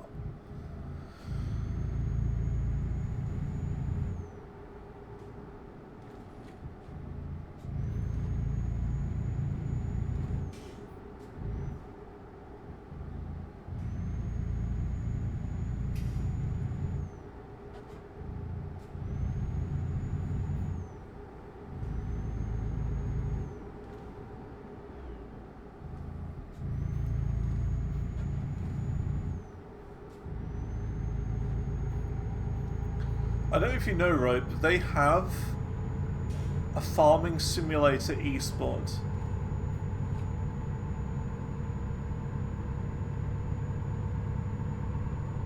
It's a real thing. It sounds like a joke, but it isn't. It is a legitimate esport.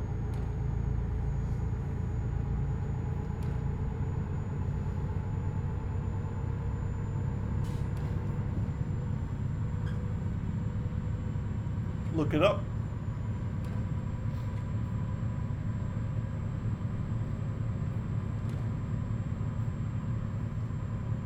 Oh my god, that reminds me of another sport that I heard of that's really weird. Combat juggling. Now that's a sport. Combat juggling.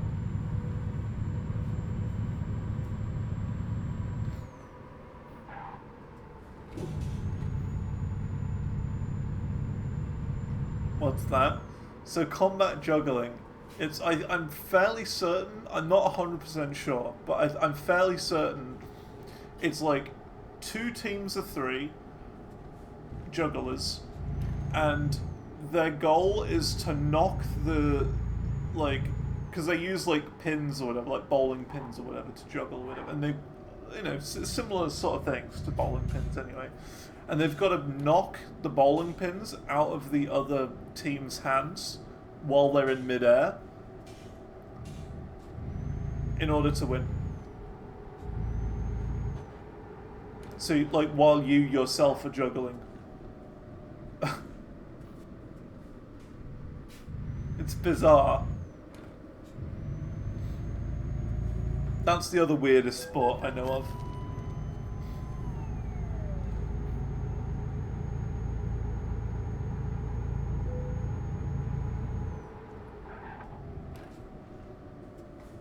Oh, hang on, we got a viewpoint up here.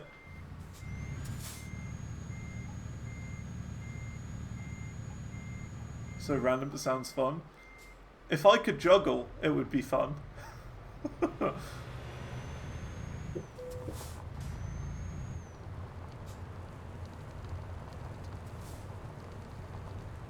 I can't juggle though.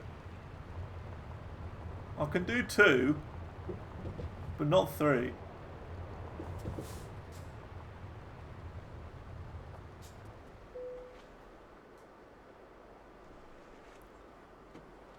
There you go, another viewpoint.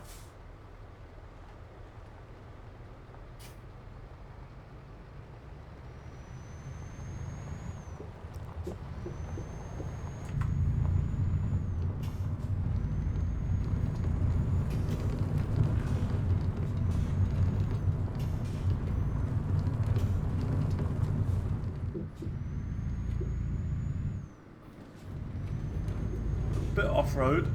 What? That was very close.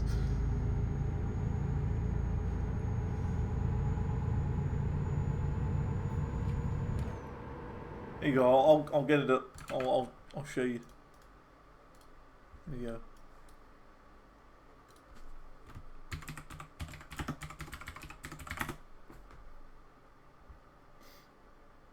Look at this.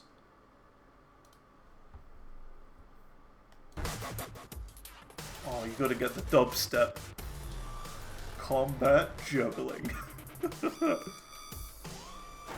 This is the sport of combat juggling, an aggressive form of object manipulation combined with debilitating attacks. Each player must maintain control over 3 clubs at all times. In sumo combat, the objective is to destroy your opponent by slashing their clubs to the ground or shoving them out of the sumo circle. In Breach, 30 clubs are in motion at the start of each round, but only 1 player needs to maintain control until they reach the breach zone.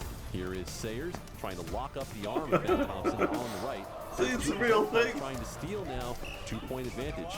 14 parallels. You know, the temptation to smash the other guy in the face must be overwhelming. Cool, eh? Quick attempt by Josh Horton. Horton dove in.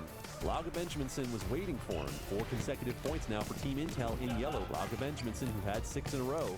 Last time Team Parallel scored was with Lauga in the middle. Lauga grabbing for Schmeisner's club, not able to get it. Schmeisner diving in with the right hand. Like crowds do a bit, don't they? Lauga goes down to There you go, combat juggling. So one of the On the World Juggling YouTube channel.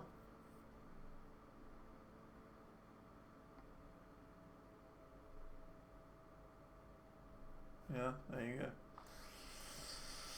It's a thing. What about this one? Farming Simulator Esports. There you go. It's interesting that both teams have gone transport companies first choice. Yeah. Chip tuning is the choice Trelleborg and Harvesters. they've got 3 harvesters. They need to get a baler though. 3 harvesters is gonna hurt Trelleborg a lot. That is not a good start for Trelleborg. That. I suppose it's one of those ways you think. Didn't How know are we gonna sense. I stop think Trelleborg? at some That's point, a good you way of know, doing it. I think Limit so. them to 1 harvester, and it really Now, does give you. now the you option. mention Question it. is, right, Grimmer, They might have done their own farming simulator tournament at at least some 1 point. baler. In fact, I think They've they been knocked only out. have 1 Yeah. baler. So Trelleborg have got 1 harvester, Grimmer have got 1 baler. So it's switched either way. There's going to be. Oh, yeah, it's a thing. It's a thing. Yeah, it might have been the last Jingle Jam. I can't really remember. If it was, I didn't see it.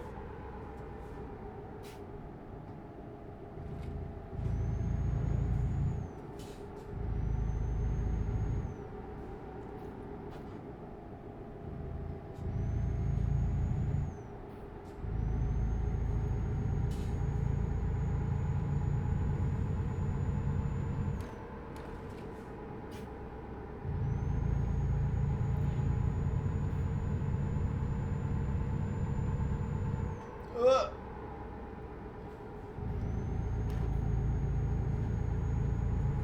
We're almost there. We're almost at the northernmost point of the map. Santa's got to be around here somewhere.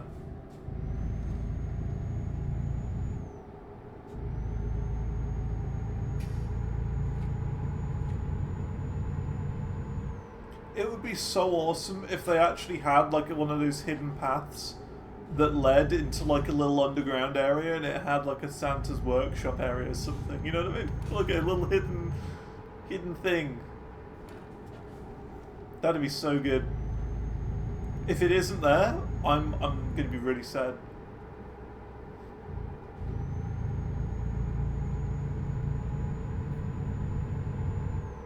Whoa, that was close.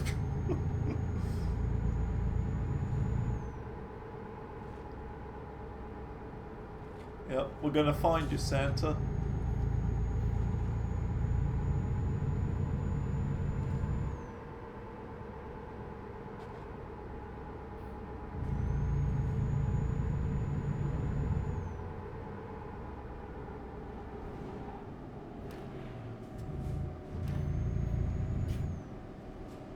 Ah! Who put that truck there?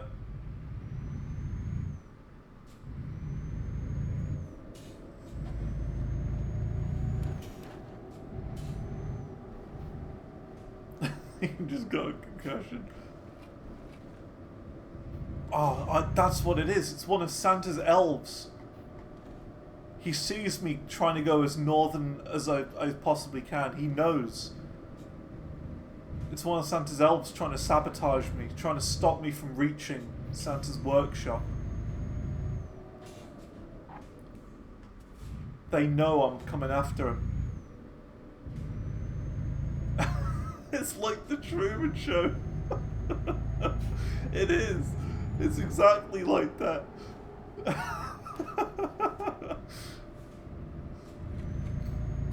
Yeah, when you get to two edge to the map, they like put some sort of thing in there to stop him.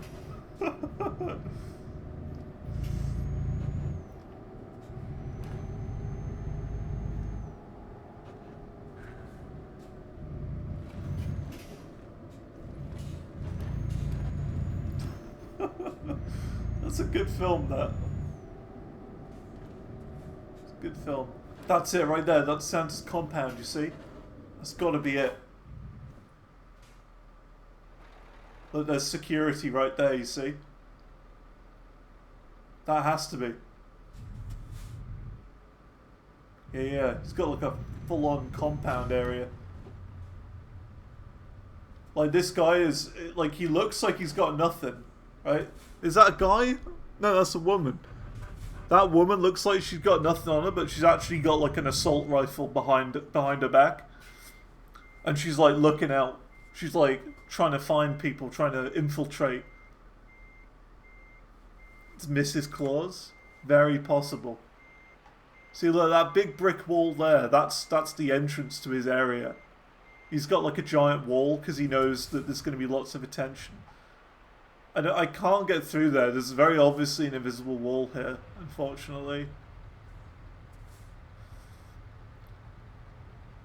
These houses are where the elves live, because look how small they are. Some of the elves are living there.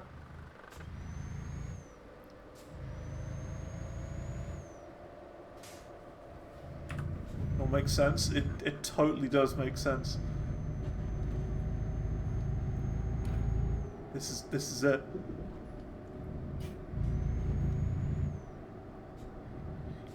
But you see, he's got such a massive compound that it goes underneath the ground as well. Like, there's a massive sprawling layer underneath all of this land that we're on now. Huge. Because they've got, like, you know, they've got to have enough presents to give to everyone in the entire world. So, you know, it's got to be pretty big. They've got different, like, layers and different areas. And they've got, like, little, you know, maintenance vehicles and trucks and stuff to go from one room to the next. Because they're going to do, like, deep storage.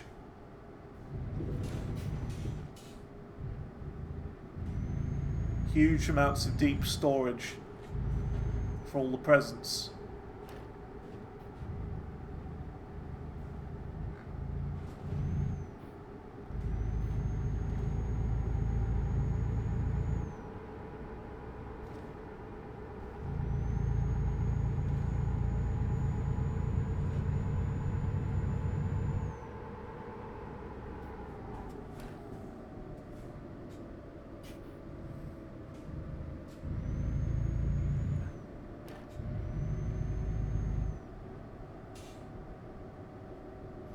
Here we go. We're at the northernmost point of the map.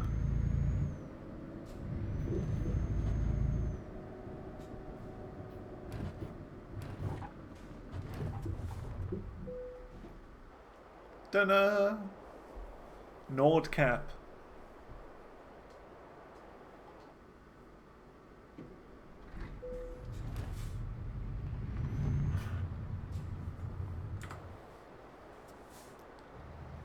We did it! We reached the North Pole. Let's go as north as we possibly can.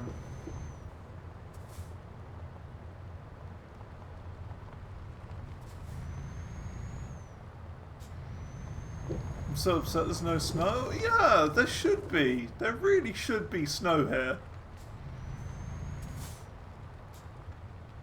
Kind of disappointed.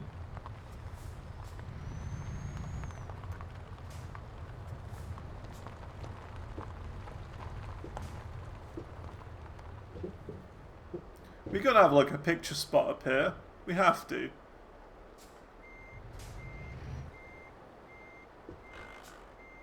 Okay, let's do this then. I'm gonna unpin that just for now. And we need to do photo mode, don't we? Photo mode, here you go.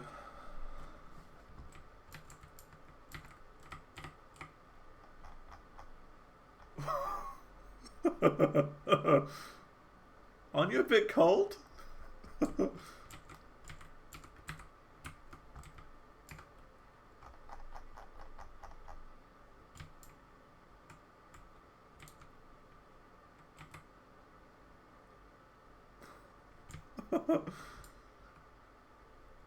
Yeah, surely they must be really cold. Also, have you noticed there's the same man here 3 times? There's this guy, there's that guy, and then there's this guy. It's the same man 3 times.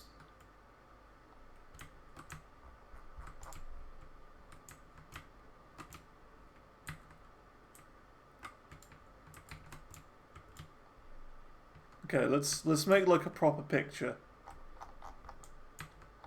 The trick to making a nice picture, by the way, is to go really far away but zoom all the way in. Like that, and it makes it look really like cinematic. Yeah, we'll get that angle, but we'll move the truck to like here. Let's do that. Just move the truck a little bit.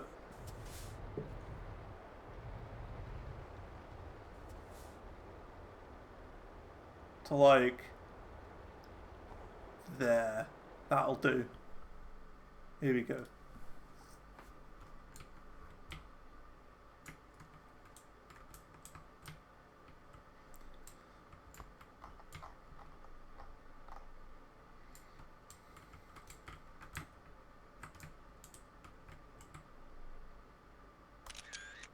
There you go.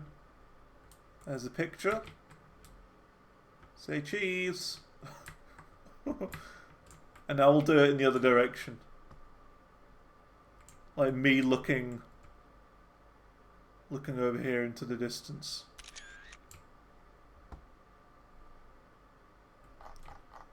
That's Santa's workshop right there. See it?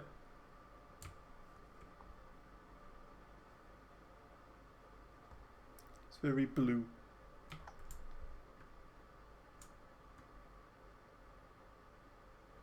Who are these people? Hello. Hello. Hello. Oh my god, that looks like Daff from the Yogscast.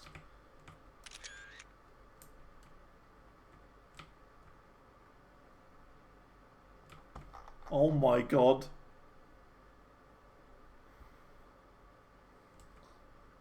That is... He's got deadly weapons for hands. Actual spiky deadly weapons for hands.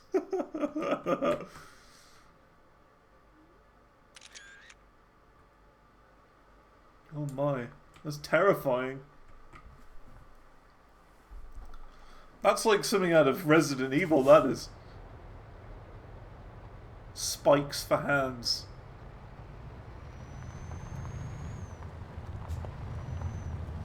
You know, I don't know how, but I don't know about you, but I imagine in this building right here with this sort of glass, I know it looks like a command center with lots of like computers and stuff, but I imagine it being like a nice cafe. You know what I mean? A nice little cafe where you can look out to the endless ocean north and you can have a little cup of tea or something. And it's like an observatory and like the history of the super duper north. The northernmost point. That's what I imagine to be here. It's like a tourist attraction. It's gotta be. Must be.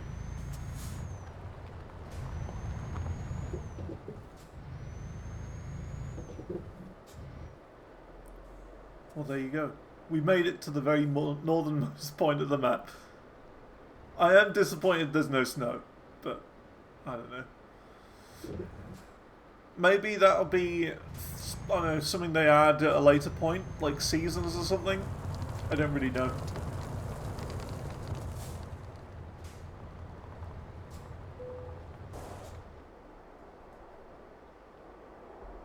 What's it like at night time? Look at that 1 AM. Oh, look at that, the sun's at the very top. It's still bright. That's cool.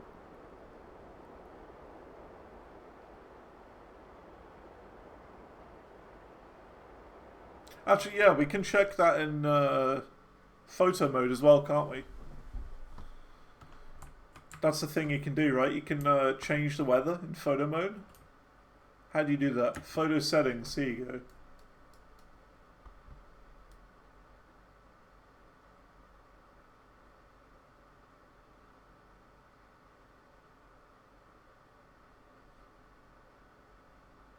So it does get dark here.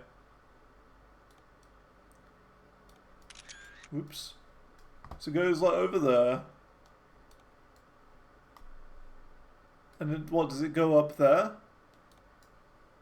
Then over there. And then kind of over there.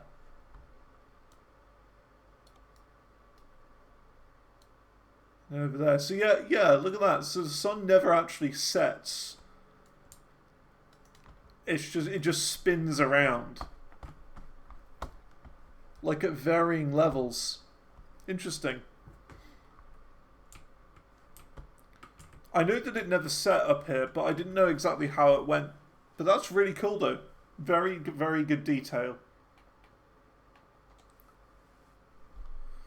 And that's all the way up here. At the northernmost point of the map. What else can we do while we're here? Oh yeah. Longest journey.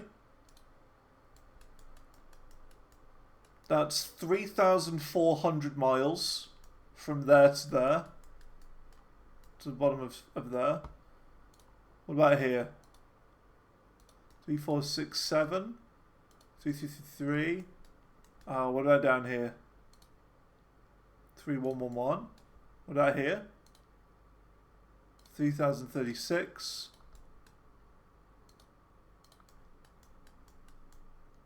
So yeah, the longest trip you can do in this game is there to there. 3,446 miles.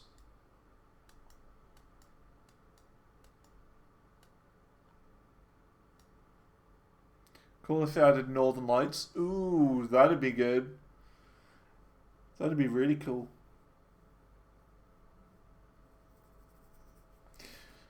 I think, and the way they usually do things with these map releases is they'll usually release the map just as it is to start with, and then they'll add sometimes little bits afterwards, like a few months or years later. Like in American Truck Sim, they added the city of Cody a little bit later on. So I wouldn't be surprised if they did the same thing with this. They just add it there as it is to get it out there and to get people buying the DLC in a, you know, more or less complete state. But then at a later point, they'll just add little bits or make some small tweaks. And I reckon that might be one of them. Either that or, like, the Northern Lights could be, like, a certain place. So, for example, it could be, like, a viewpoint in this place, Ivalo, or something. Or a viewpoint, I don't know, around this area, or something. Maybe. I don't know. We've done a lot. I didn't realise this would take this long to travel all the way up this way. We've done a lot, though. We went all the way from down here, from Oslo, all the way up there, all the way up there, there, to there. So good stuff. I think I'm happy with that. Didn't get any achieves today, but that's fine. I can, you know, we can get more soon. But yeah, crazy. Big DLC. Very, very big. Right. Almost 2 of them on there. Yeah, we almost got 2. The viewpoints and the cities. Those are the ones I always go for first. And then I usually go for the delivery ones later. So complete excellent deliveries in this order of direction. Ivalo, Kiruna, Solvær. And then we've also got 2 cargoes of salmon fillet from Tromsø or Alta to 2 different countries. So just, yeah. Ideally, probably 1 salmon from Tromsø and 1 salmon from Alta, and just 2 different countries they've got to go to. So that doesn't sound too bad. These ones just suck. These achievements right here. The driving academy ones, I don't like those at all. They're really horrible. So I'm not going for them. But I have had 100% on both games at some point. It's just the driving academy ones are just really bad, in my opinion. Well, there we go. I think I'm going to be done for the day. Thanks for coming along. And, yeah. That's going to be all for now. If you missed any of the stream, I'll be posting all of this on my live YouTube channel. And, yeah. You can join the Discord if you want. !Discord. Yeah. We'll be doing all sorts. I don't know if we'll keep streaming this. I'm not 100% sure. If we'll keep going with the Euro Truck streams, or whether we'll just start doing something new next week. Because I was thinking of doing Guitar Hero charting and then trying some Ball X Pit on stream. So I don't know whether we keep doing this starting next week or whether we start doing that. So I don't know. But I just wanted to check out the DLC today. That's all. So yeah, it was good fun. Thanks for coming along. I'll see you all later.